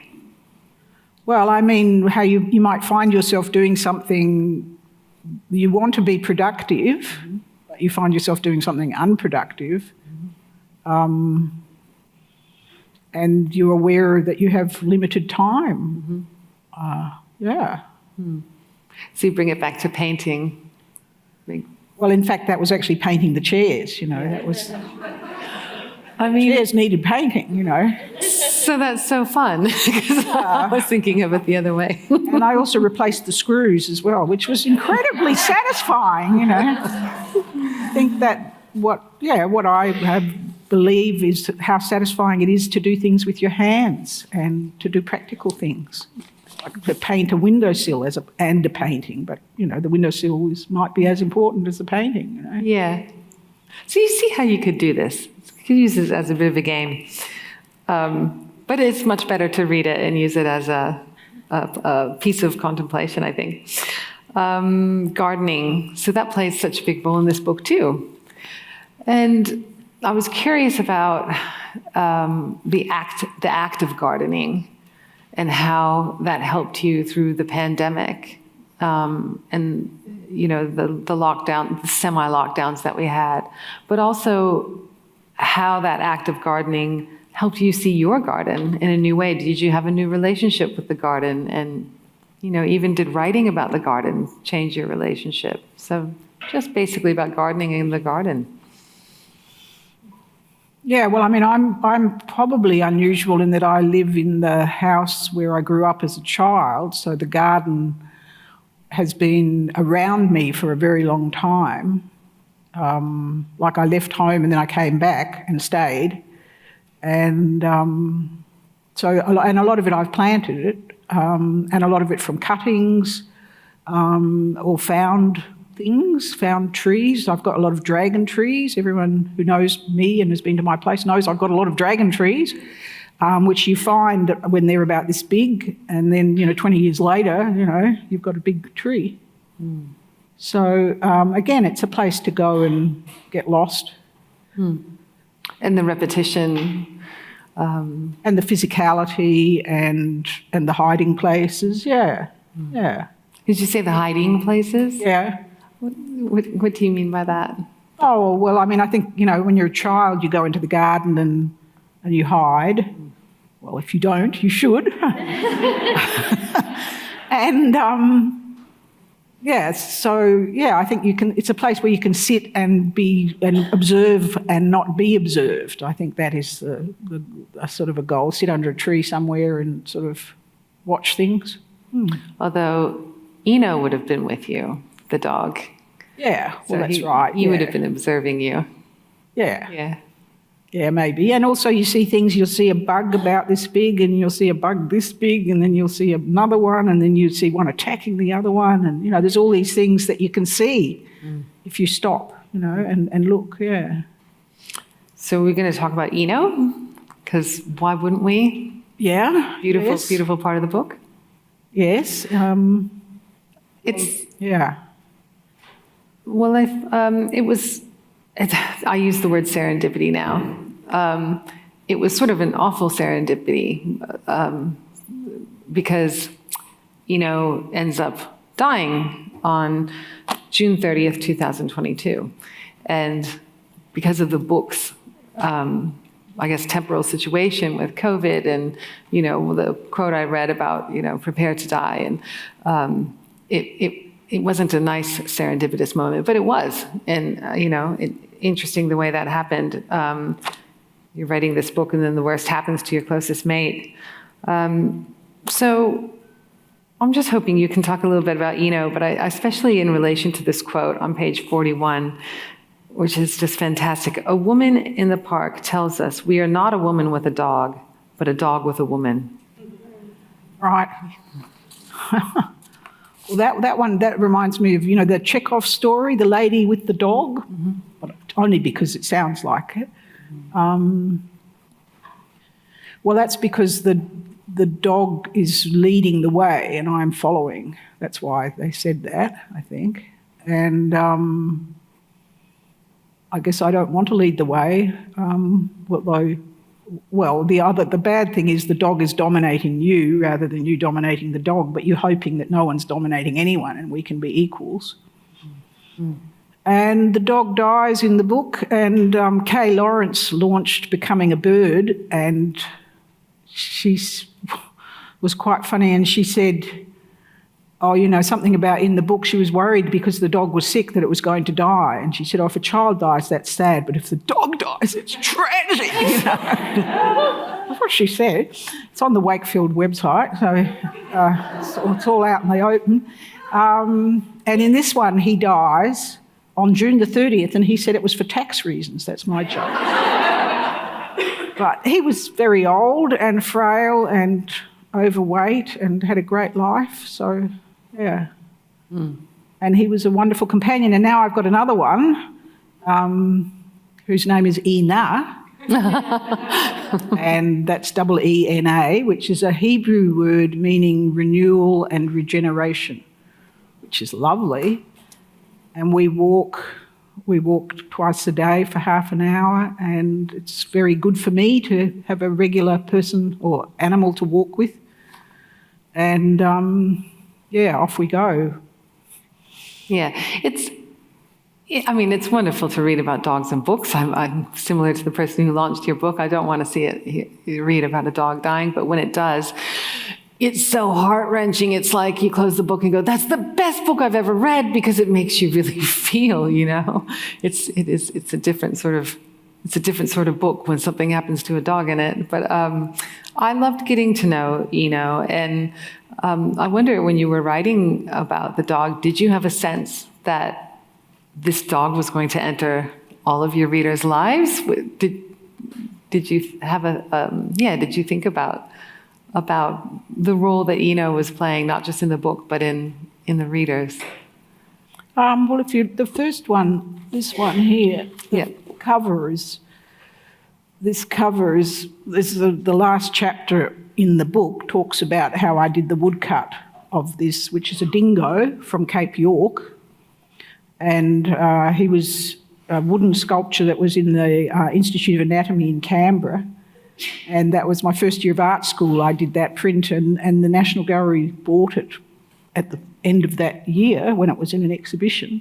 So, I mean, if Ena looks at this print, which is on the wall, and she's like, oh, so it's an energy, it's a dog energy sort of thing, I think. What was your question? I like hearing it was a dog energy. Yeah, I think it's because it's there's some energy. It's about energy, I think. It could be spirit energy from the dog. As I say, I talk about it in there, and someone said, is it appropriation? Because it was an Aboriginal culture that the dog was from, and the Aboriginal person, Banduk Marika, who was there at the art school at the time, said, if you've made it yours, so that's okay. Yeah, I could riff on that for a little bit, but we'll move on to the artwork, because that feels like a good leeway into that too. But so this book, Under the Bed, is different from the other two. I mean, all three books are about art and looking at life through art. Looking at art through life too, I suppose. But Under the Bed is different in that there's more of your art making in here. So you're talking about making art, you're talking about getting ready for an exhibition at Fabric, and you're talking about seeing your poem you wrote in the Raining Poetry project. So if somebody pours water on it, or if it rains, you get to see your poem, which is certainly a form of visual art that goes beyond the written word. So you're talking about art making a lot, and also at the beginning of each month, there's a drawing of yours too. So yeah, just curious if you can sort of talk about, I guess, your decision to include your own art practice and your own drawings in this book, and how that enhanced the experience of writing it in comparison to the other two. I suppose, I think, like going back to pathological self-regard, it's self-promotion in a way. And I thought, maybe I should take that out, who am I, And then you think, well, I'm as good as anyone else, really. So who else is going to do it? Why not do it? And it's part of the story. So I don't know what that sounds like. Joe likes it, so... Yeah, well, who am I? Well, you're the one writing the book, so yeah, but perfect. I mean, it's like I'm not, Stephanie Radok is an important artist, or Stephanie Radok was an important writer. It's like Stephanie Radok is no one, but she's writing, she's making art, she's alive. And when you were doing the artwork, did the sketches or the drawings come out of the journaling, or so it was sort of like a I guess like not an intuitive situation where it was more, what's the word I'm looking for? Intentional. Or was it more intuitive where you were just, the drawings were their own thing. They weren't connected to the words. Do you know what I mean by that? I think well, some work that I've just had actually on show at the Art Gallery of South Australia is that was in the book that was shown at the Museum of Economic Botany, which was pictures of herbs on paper, and I painted the herb on a picture of a very free image of the herb on paper, and then wrote across it while it was still wet. And I wrote the thoughts that came into my head, and the ink runs in together. So I think there's a great equivalence. For me, there's an equivalence between the writing and the imagery. Yeah. In actually including text in artwork is a recurring thing. So just to stick with this for a minute, because I'm really interested in you being a dual artist, all right, as a writer and as a, would you say, in this case, these are sketches? Would you call them sketches or drawings? Well, they're etchings, actually. First they're drawings and then they're etchings, yeah. So as you're writing this book, did the two bits of you just completely come together? Or did you have to choose who you were one day and choose who you were the other day? And, you know, how do you manage the two different forms of art in creating something that seems quite whole? I don't know. I mean, it's not something I think about, really. I mean, the writing is, like I say, you know, I say to people, you know, didn't you write something down? And they went, no, you know. I said, well, that's right. I was saying to a couple of friends, I said, oh, you know how you write things down? And they go, no. I go, oh, okay, but I do. And with the artwork, there's a more deliberate, you have to get your art materials out, or you have to plan something or start somewhere. Whereas with a notebook, it's easier to write in that. I suppose with a sketchbook, you can sketch in that too, yeah. Yeah, I don't know. Do you always write when you're making art, or you're always writing things down? Yeah. I mean, actually thinking about it, there are, in Australia, there are, well, and in other countries as well, often writers or art critics make art as well. I'm just trying to think of one.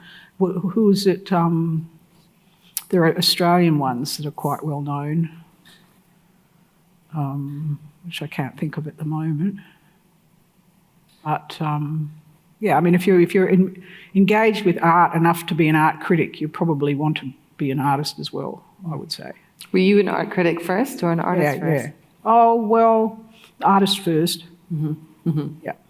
Nice. And then I guess you've always been a writer because you've always written things down. Notebooks and notebooks exactly, and notebooks. It's physically writing, actually, yeah. And in fact, drawing and writing, you know, you're using your hand. Unless you're using a computer, of course, yeah. So now that you've done something with these notebooks, what are you going to do with them physically? Have you?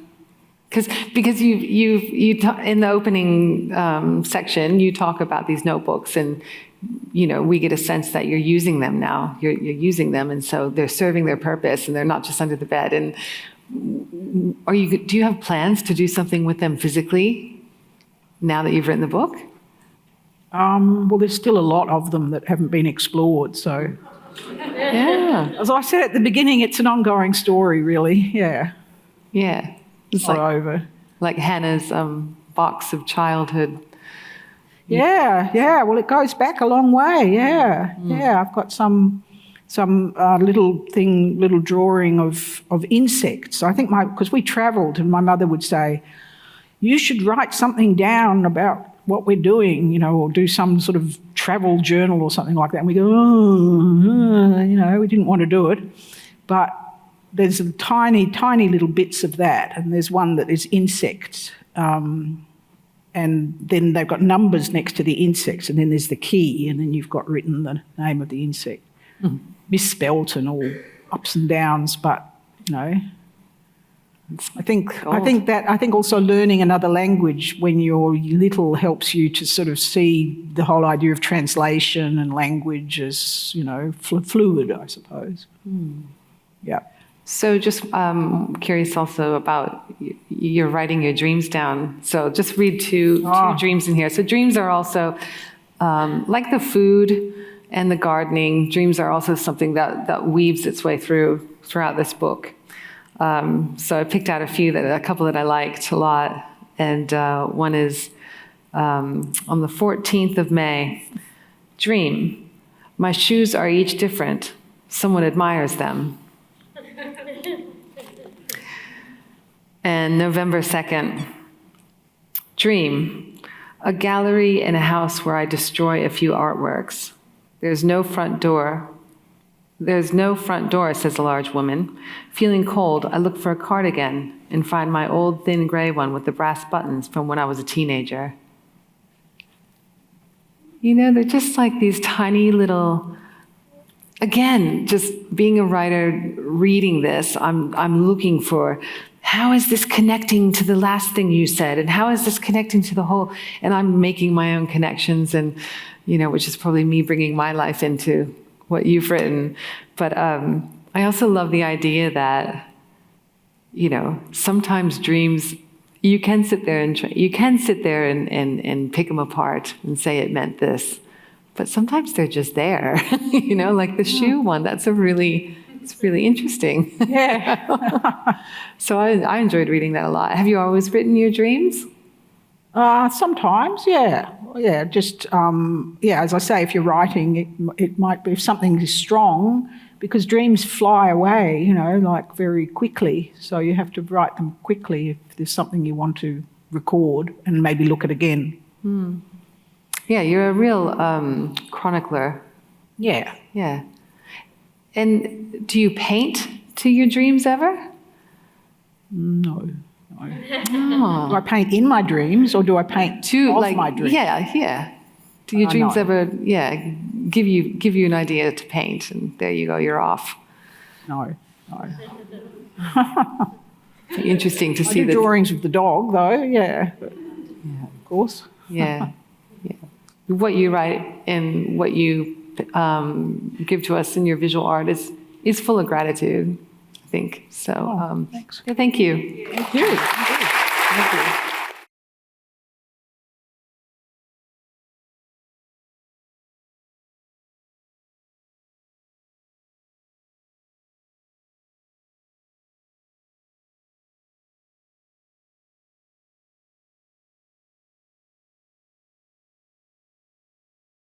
Welcome to Adelaide. Welcome back to Adelaide. And so many things to talk to you about. First of all, we'd like to also congratulate you on the Stella Award. What does winning an award mean for a writer? Money, which writers never have really enough of. It's an honour, of course, and the Stella is one of those sort of preeminent prizes in Australia, which is extraordinary considering it's only existed for like a dozen years or something. Here's one of the founders, Joe Case, sitting right in front, so we should acknowledge what they've done in really transforming Australia's literary landscape. There are three prizes that actually sell books in Australia. So, you know, there's not only the prize money, which is fantastic and we're always grateful for, but also then, you know, book sales and library borrowings and so on. So there's the Miles, the Stella, and the Children's Book Award. So it's extraordinary that Stella has, you know, got that stature in such a short time. And a recognition, I think, from readers everywhere that, you know, that this was a prize that was and is needed. And so it's an attractive prize for a reader too, because you know you're safe reading it. It's going to be good. Is writing a slog for you, Michelle, or is it easy or somewhere in between? Well, I think it was Thomas Mann who said the definition of a writer is someone who finds writing more difficult than non-writers. Yeah, of course it's difficult. You have lovely serendipitous moments along the way. Where Are you someone who needs to write a certain amount every day? Yeah. But it's a discipline, and you work. It's work, I would say. It's labour. Are you a person who plots all of the detail before the novel, or do you let it flow? I don't plot detail, but I have to have the ending before I begin, if that makes sense. So it might be just an image, it might be a sentence. I've tried writing novels without an ending and they flounder. They just come to a terrible, stop. So I think it's, for me, it's really like the difference between swimming in a pool. It might be a very long pool, but there's a end. Swimming out to sea, where there is only the horizon which keeps receding. I like that safety of the ending, and I think so. Somehow, you're kind of I am kind of aiming the narrative towards that ending. It's going somewhere, and I feel that in a sort of mysterious way makes itself felt in the narrative, so that the reader feels this is moving, this is going. It's not, as a reader, I find sometimes, you can be reading something and it seems to be, it's just sort of getting bogged down a bit, whereas I hope that it's a shark, it keeps moving. Certainly in theory and practice, I could feel that. Okay, great. The pace moves, it starts and then it stops and then it goes quickly and then it pauses and then you barge towards the end and then there's a bit of a surprise or two or three right at the end. Yeah. And that's absolutely what it feels like. The disconnect between theory and practice.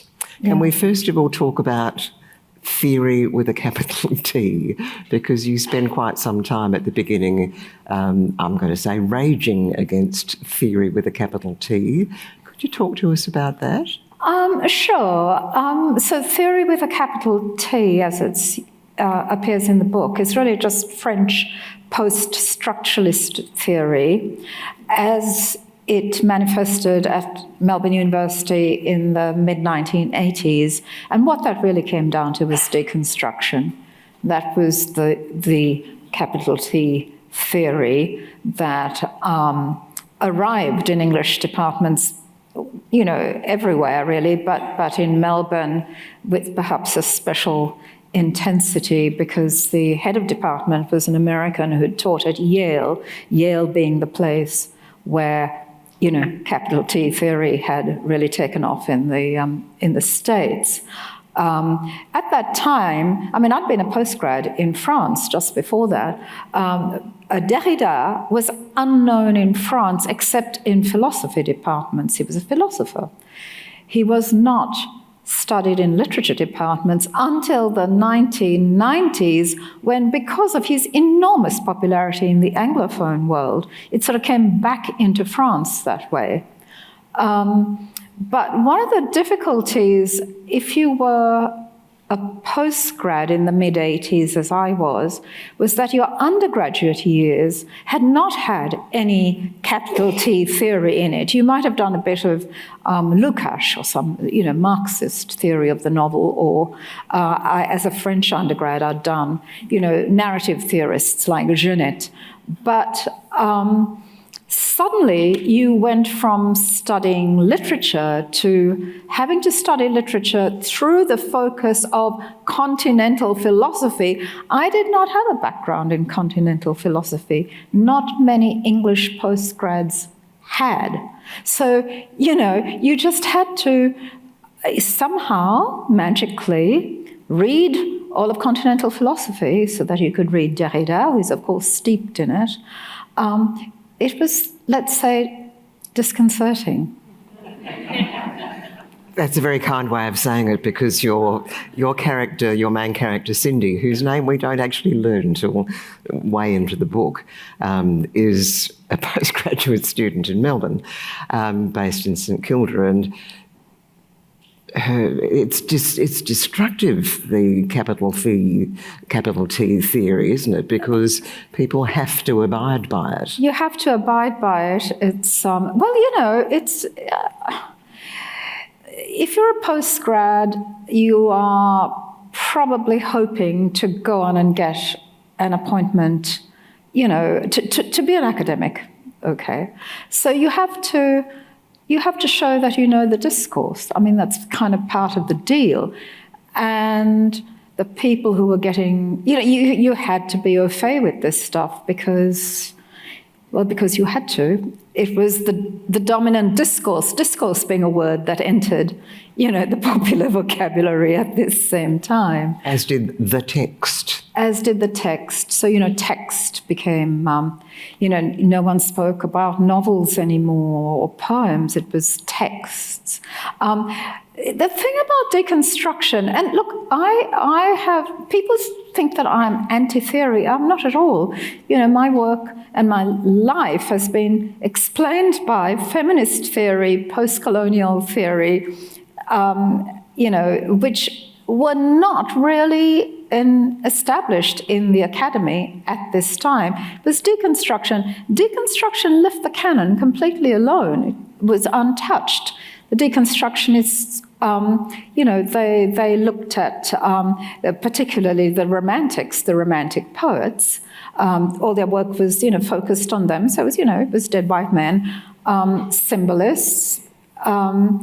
Henry James was another favourite of the deconstructionists. So there's real upheavals, there's real challenges to the canon, to the knowledge base, came late in the 80s as feminist theory became really embedded in the academy, as post-colonial theory was introduced, and then completely in the 90s with the arrival of cultural studies and queer theory and so on.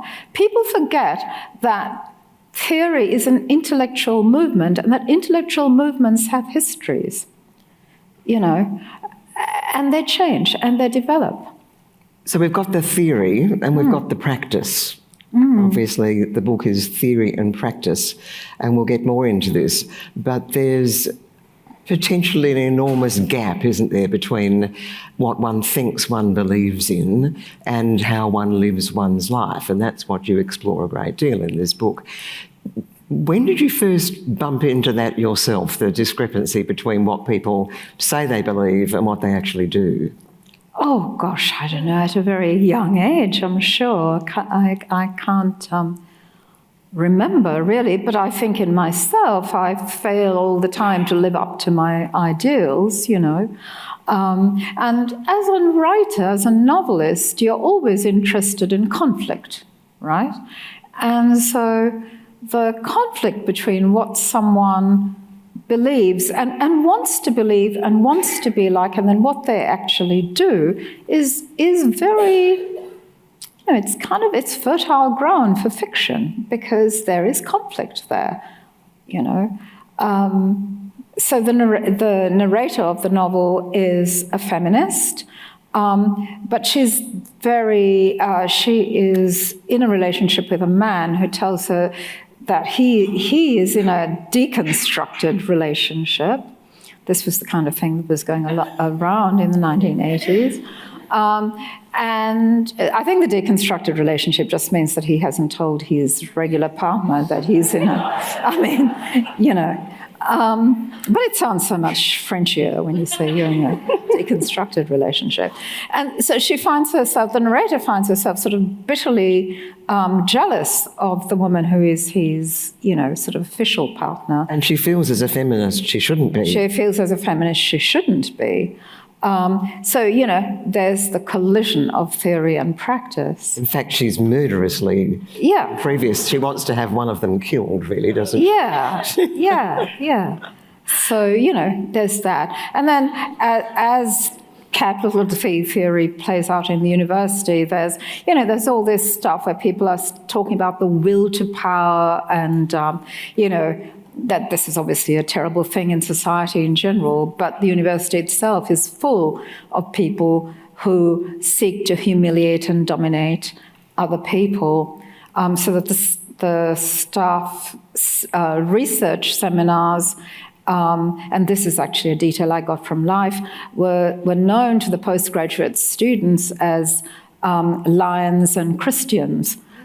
Because there was always some poor person giving the paper who was the Christian, who was, at the end of the paper quietly mauled by the lions sitting in the... And it was set up to be like Absolutely. that. Yes, it was, humiliation was the name of the game. Michelle, those of us who are here today will have seen the word hyperrealism describing theory and practice. Others would too. What does that mean to you? Okay, so, I was interested in that both Hannah and Stephanie, speaking earlier today, both talked about the importance of finding a form to write their books. Stephanie was talking about, the calendar form that enabled her to go forward. And this is the kind of thing that writers sort of think about. You might have ideas, but you need to find the way to tell that story, which is what makes, literary writing different from journalism, for instance. So for me, I had this idea of writing a novel that doesn't read like a novel, which is the desire, the aim I gave to my narrator as well. She says, I want to write a novel that doesn't read like a novel.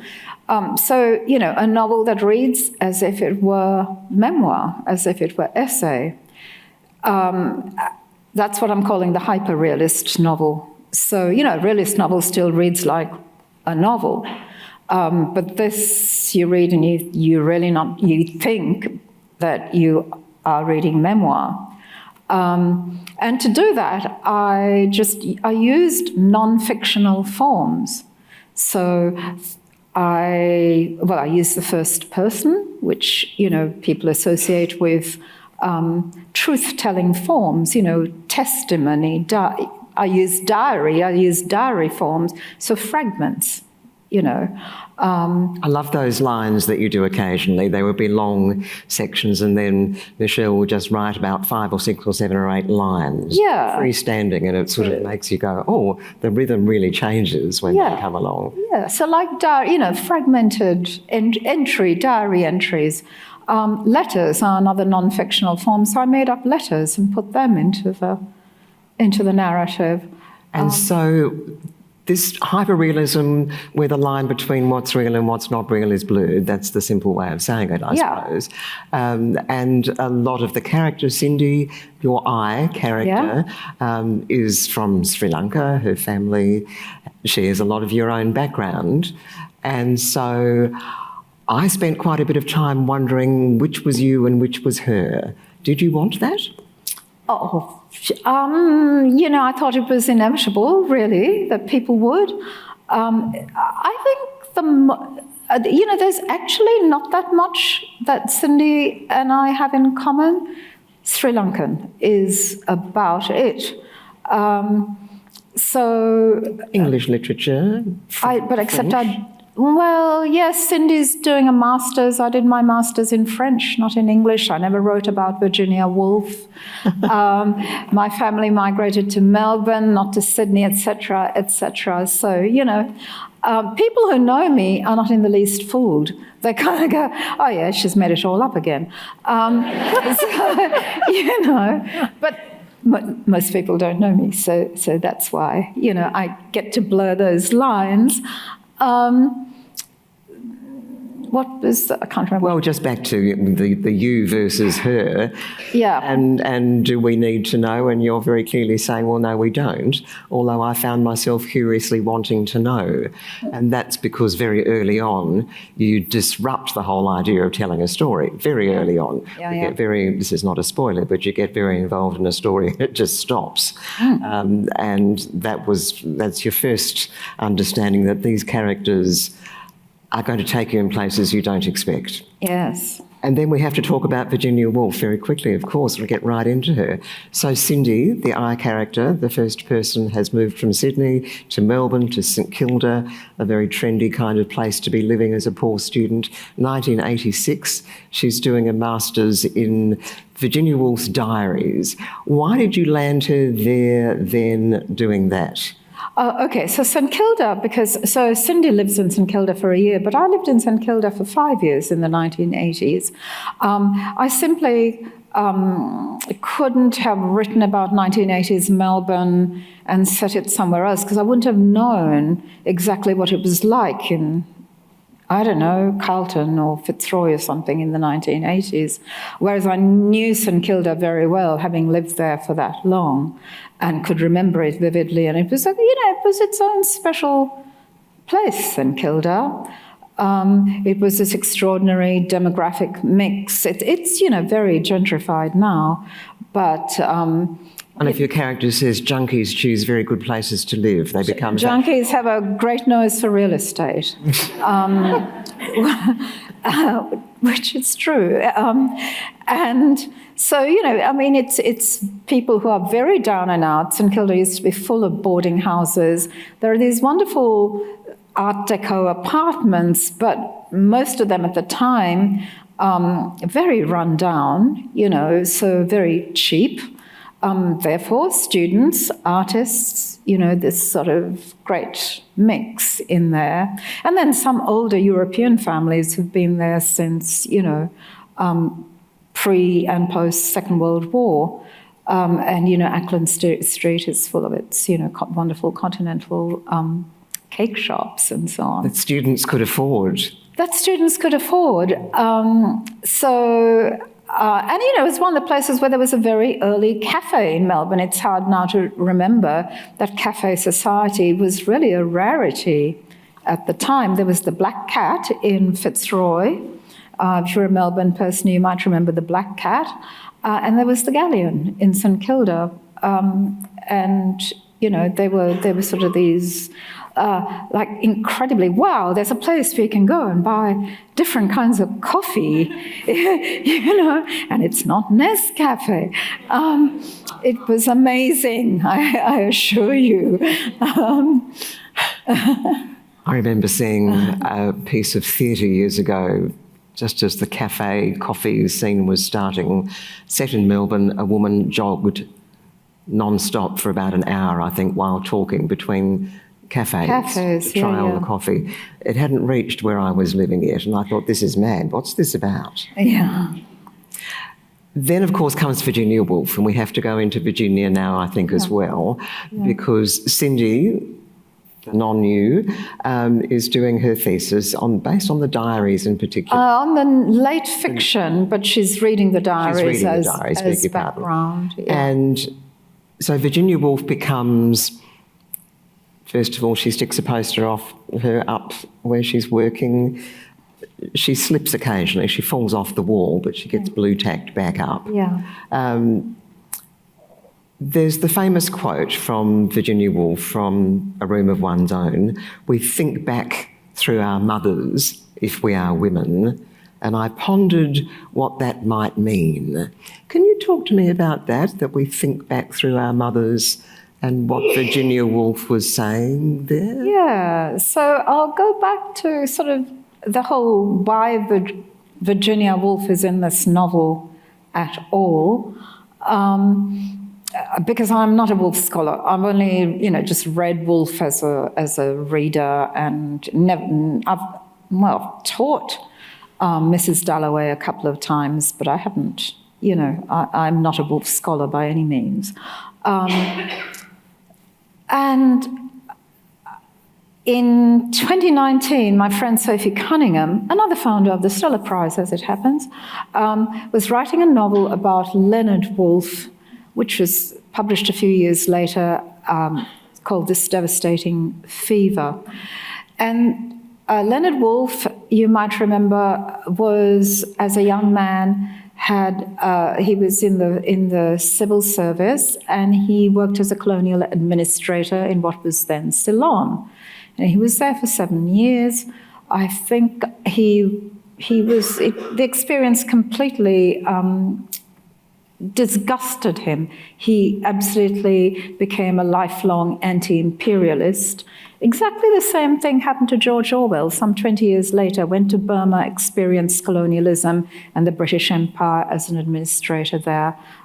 He was in the police, of course, Orwell, and again became a lifelong anti-imperialist.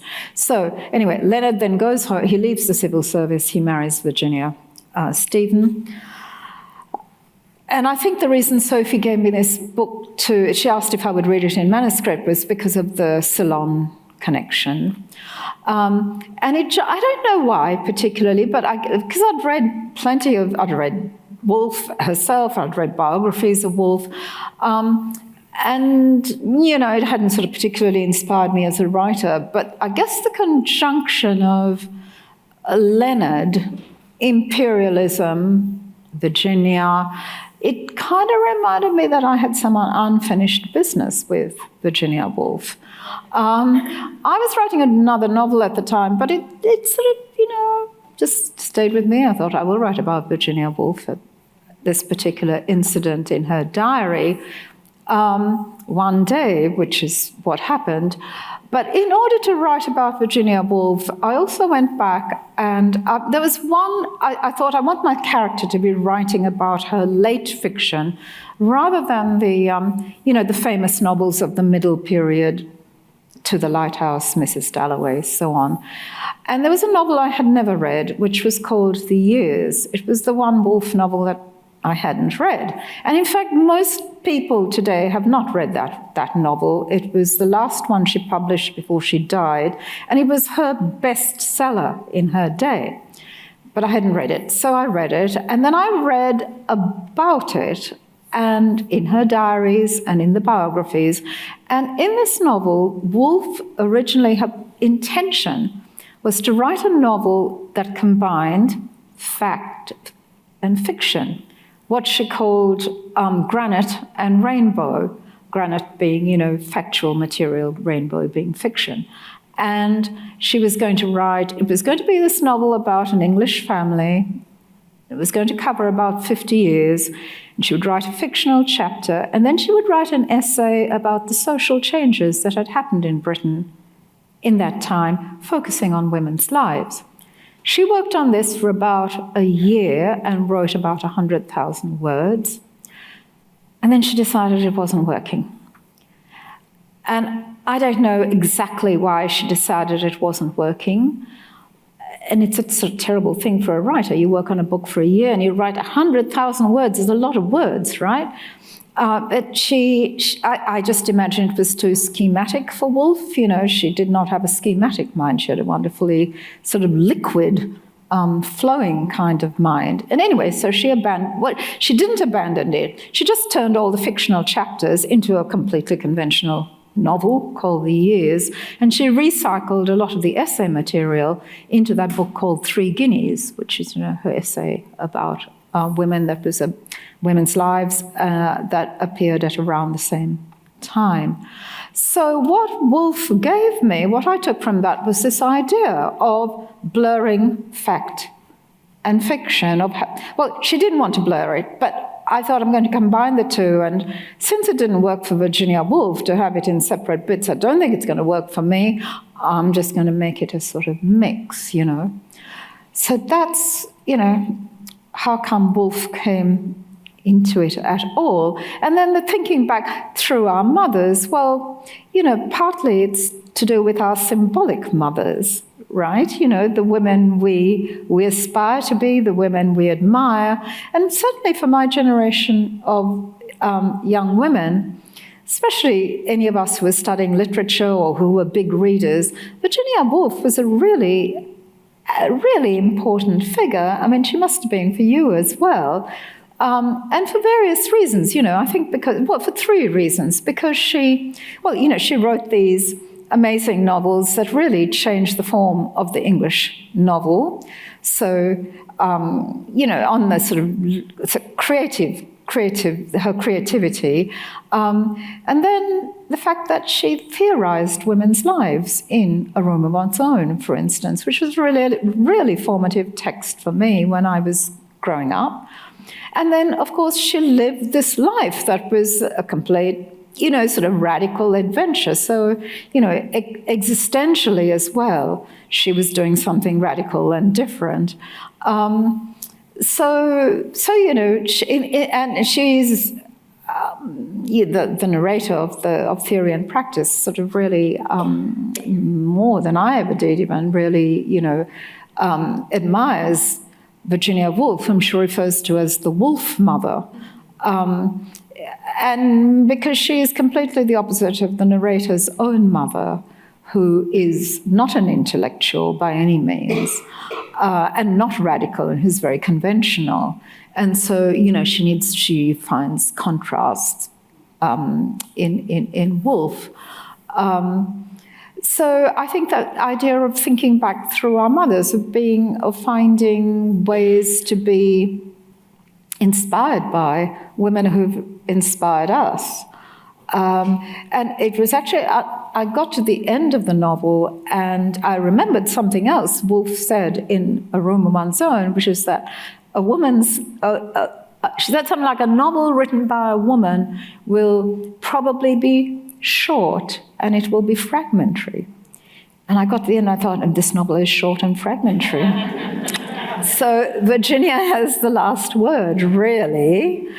Yeah. Cindy at one stage says, who among everyone on the planet can we never forgive for a failure of protection? Mother. Everything follows from there. Yes. It does? Well, it certainly does for her. Yeah. She was very trapped by her mother, and she was this is Cindy, the character. Yeah. She was quite cruel to her mother in a way. There were a series of conversations between mother and daughter, which they play with each other, don't they? The mother's sort of, I mean, you know, there are letters from the mother that I think I tried to make very moving to convey her loneliness and the fact that she's missing her daughter terribly. And then there are other letters where she's saying things like, well, yes, well, I hear that it's very cold in Melbourne, you know, in winter. But, well, you know, you did choose to move there. so, you know, there's this kind of push-pull between the two of them. But then later, as the novel follows the narrator into when she is older and a mother herself, and she starts to realize that, you know, she has taken things from both her mother and Virginia Woolf. Like you can't ride a bike because you'll fall off and break all of your teeth. Yes, well, that's her mother.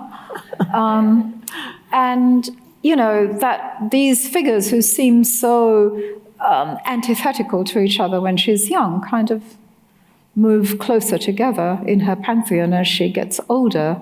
And I think this is what happens in a life, isn't it? You know, you sort of, you know, you have these layers of things that go into it, and then in the end it all becomes a kind of sort of compost, and things get mixed up and certain change. Things rise to the top, certain don't things they? Rise, and, you know. The concept of the diary, Virginia Woolf's diaries are very important to Cindy and clearly have been of interest to you too. Her diary, says Cindy, was what happened in the interregnum between the life she invented for herself and her representation and theorising of women's lives in groundbreaking books. Virginia Woolf was also very racist. Yeah. Yes, she was. And she was an anti-Semite, and she was a snob. And she was married to a Jew who she calls was married to a my Jew, and she calls him my Jew, and says he doesn't mind being called the Jew. Doesn't mind being called a Jew. She was absolutely. I mean, I feel embarrassed even talking about this, but it is all in Woolf. She was obsessed, and it is the word, with Jewish noses. Okay. As late as 1938 or something, she writes a story about, there's this little boy, and he's got, I won't sort of reproduce how she describes him. The kind of hilarious thing about that, though, is that earlier in the 30s, and I think it's about 36 or something, Leonard and Virginia are in their house in London one day, and there is a knock on the door. They open the door, and there is a young Jewish woman there who is a refugee from somewhere in Central or Eastern Europe, and she is faint with hunger. And she has just knocked on a door because she's about to collapse in the street. They open the door and they take her in, and they give her food and they give her some money. And she's talking to them, and it becomes clear to her that they are husband and wife. And she says, "Oh, that's so strange. I thought you were brother and sister." And they say, "Why?" And they say, "Because you have the same nose," she says to them. So I think it was great, Anyway, she was all those things. She was also, she was funny. She was very witty, Virginia Woolf. She was awful about everyone, right? I mean, she wasn't just awful about Ceylonese or Jews. I mean, she said Catherine Mansfield was a civet, stank like a civet cat, She was desperately jealous of Mansfield, of course. So, we should credit with actually making Virginia Woolf a modernist. She read Virginia Woolf's second novel and said, "What are you doing here? This is rubbish, Please, catch up with the 20th century and write a modern book."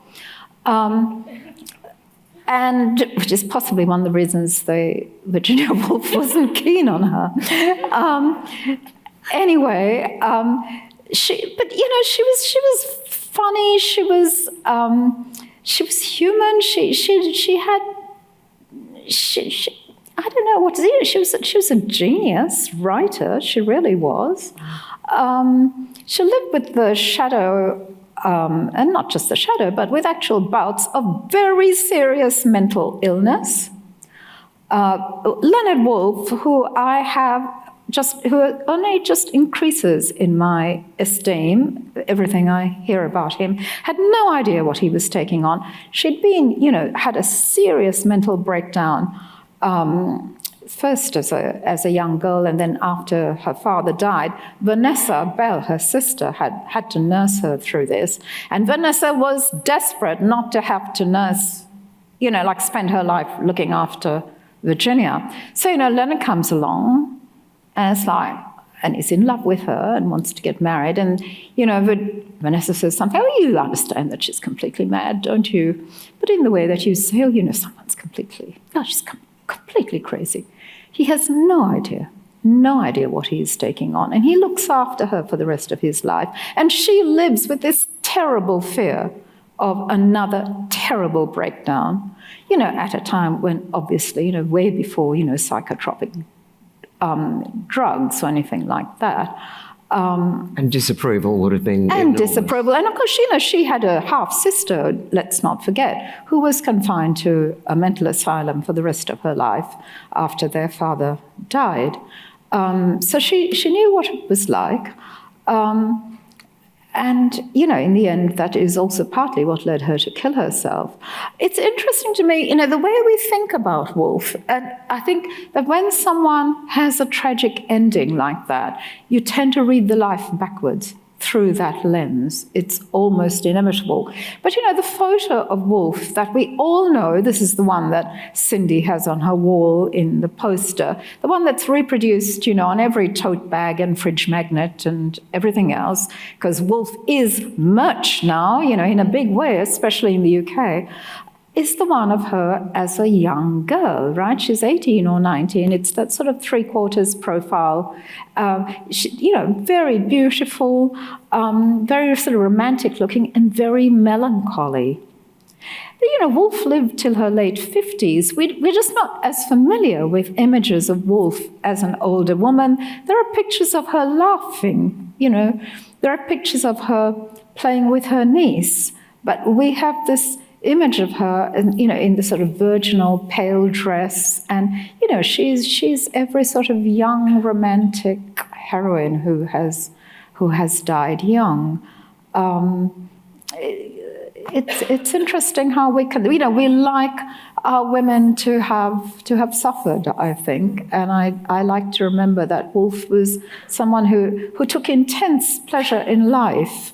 And who... Why do we like our women to have suffered? Well, I have no idea. We just sort of seem to think that, it's how we like to remember. Don't you think?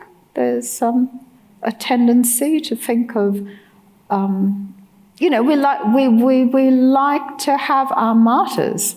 We do, and we like to have people who've overcome enormous difficulty. That can be inspiring, I suppose. Yeah.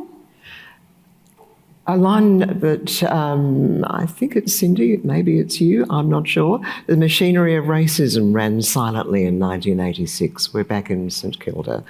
It was unmentionable, shameful and ordinary. Cindy says, how could I fit it into a sentence about Virginia Woolf? I couldn't even fit it into a sentence about myself. Can you talk a little about racism in 1986 in St Kilda?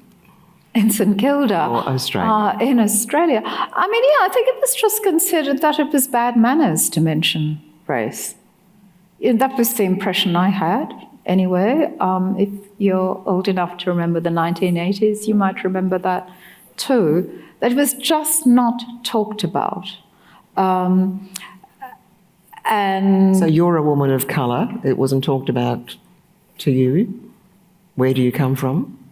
Yeah, but that's not talking about it, really, is it?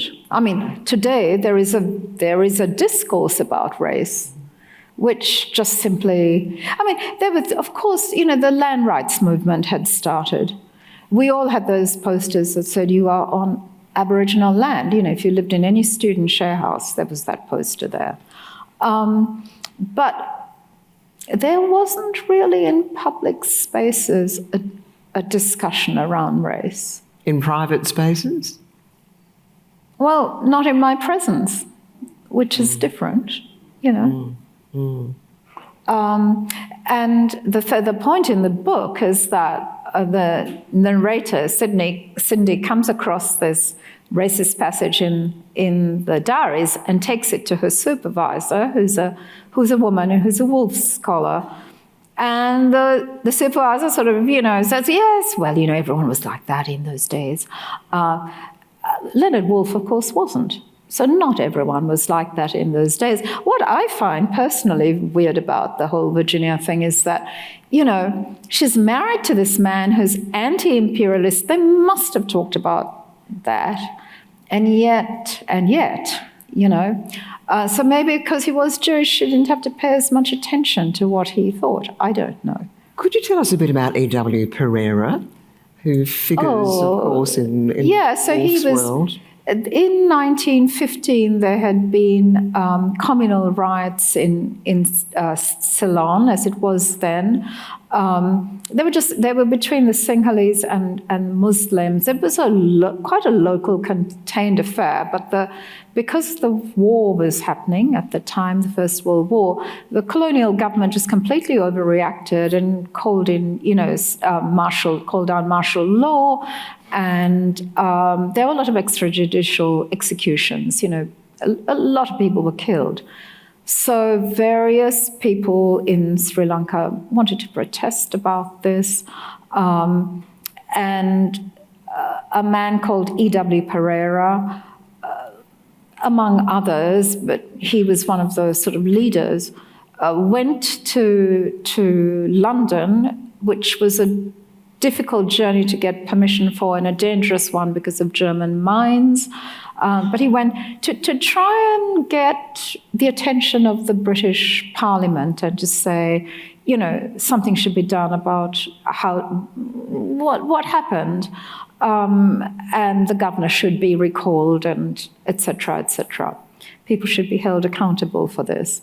And because Leonard Woolf was, you know, extremely well connected, these people went to see Leonard Woolf, and you know, and he helped them. He did introduce them to, you know, sympathetic parliamentarians, sympathetic journalists to publicise this cause. So that's so E.W. Pereira, whose name has now faded somewhat. I mean, younger Sri Lankans would not really know his name because Even Sri Lankans, huh? even Sri Lanka, because it's all, you know, it's been so, you know, now it's you know, the British Empire has sort of completely faded from memory. What has dominated Sri Lankan politics for the last ever so long was the civil war.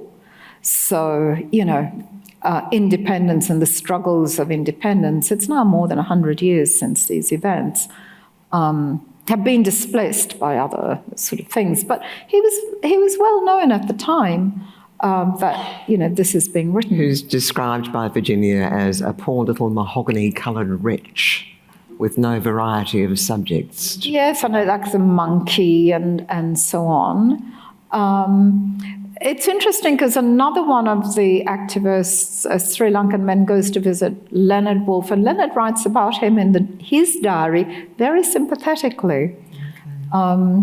So, you know, and this man has taken his wife with him, and she sings and, you know, performs these sort of songs after dinner, and Leonard writes about how beautiful her voice is and so on. So very different reactions to these people in Virginia's diary and Leonard's. And Leonard's diaries. Yeah. And in Cindy's diaries. Are you a diary person? No, not at all. Not faintly.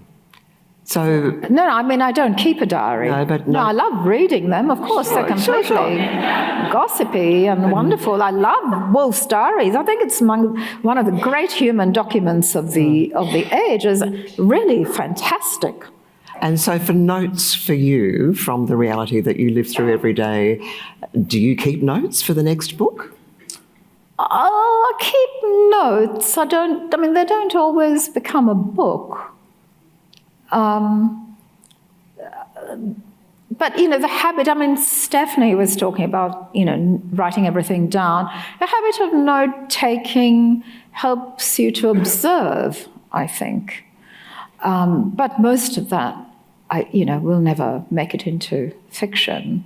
But I think when I'm writing a book, when I'm in the midst of that, then I will write down phrases and sentences and little things. You know, sometimes you're just wandering along and you see someone do something or you hear someone say something, and that is sort of exactly what you need. And you think, right, that's going straight in the novel, you know. Social media gets a mention as we hit the new century and is referred to as the diary form of the new century. Is it? I think so. Don't you think? I think we see it as a diary. I think it's, of course, like perhaps most diaries, full of fallacies, misbeliefs. Oh, everything is, you know, curated, as they say. We're back to hyperrealism, like which bit is real and which bit is not real. Yeah. Which bit do we believe more powerful? Well, you know, often we believe the unreal. Yeah. Well, you know, they say there's real life and there's Instagram. But I mean, I think, you know, people who are consciously writing diaries with the aim of publication, for instance, I'm sure politicians do this, but, you know, they are also curating. I mean, diaries are, you know, they are full of omissions as much as, anything. I really enjoyed one of the characters in this book who is the new Apple Mac. Oh, yeah. So one of the characters has suddenly, in the 80s, a computer, and he decides to hold a party to welcome the computer. And Cindy is very shocked when she sees the invitation, because it's written, of course, in this fabulous font. And she says, I got the impression that something profound had collapsed. I remember that feeling vaguely, well, because, it was clear that something new, we didn't know exactly what it was coming, but something very new was coming, right? We could, we found it very exciting at the time, I should say. We were going to seize the means of production were within our hands, and we were going to, take over the world. Didn't happen, but, instead Bill Gates did. I don't know. And you would have started writing on a typewriter? No. I was a late starter, a very reassuring figure, the late starter. I was always a word processor, writer. AI, Michelle, where are you on artificial intelligence and its role in our life at the moment? I don't know. I just don't know enough about it. Really, I don't know. Do you use it at all? Haven't so far. Haven't hopped onto ChatGPT? Oh, write me a Stella Prize-winning novel, ChatGPT.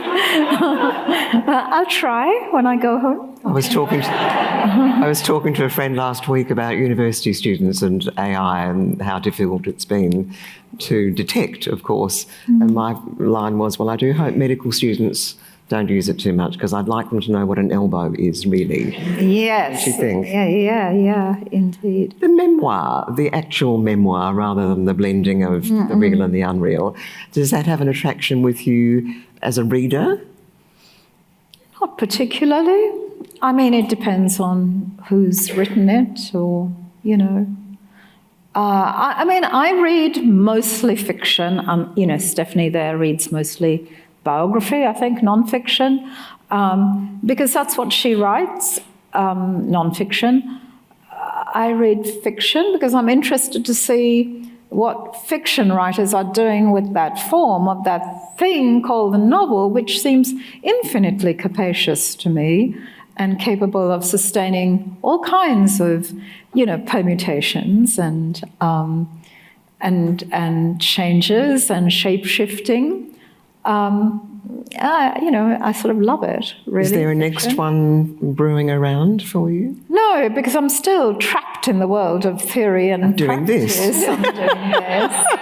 I think the great, I can't go very quickly from one novel to another. I've always got to leave time, because I think the great danger for me, anyway, I have tried all of these things, believe me, going straight to something else, is that there's always a residue from the previous book that just seeps into the new one if you let it.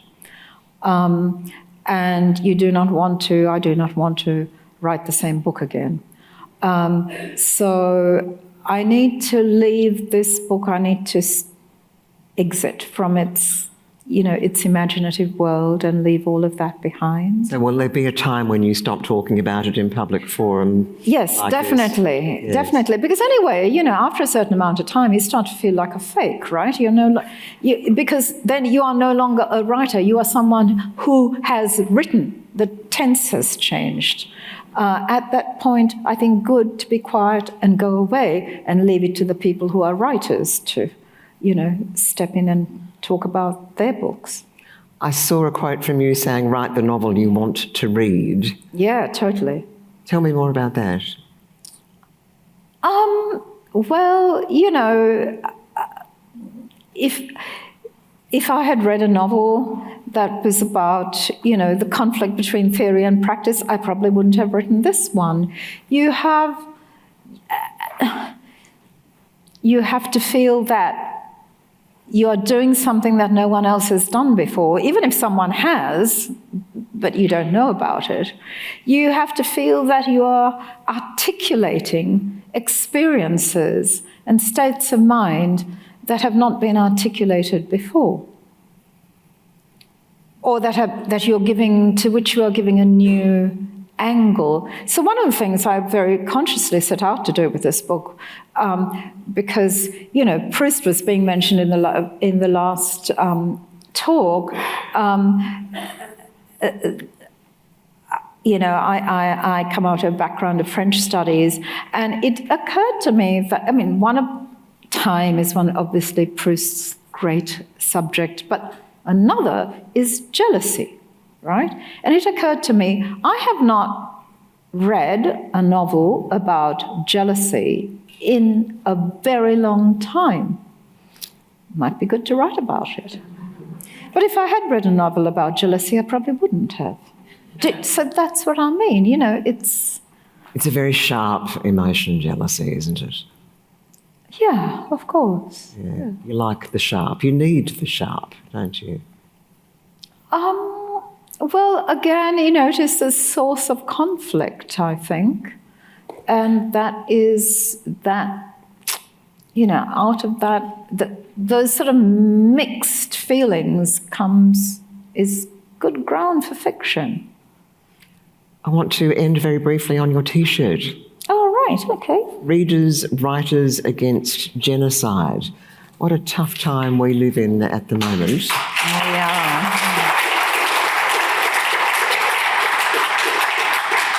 Thank you. What's These the story T-shirts of are that? for sale. You can go online and find them. So there's a group set up by Aviva Tuffield, another founder of the Stella Prize. These women are everywhere doing brilliant things.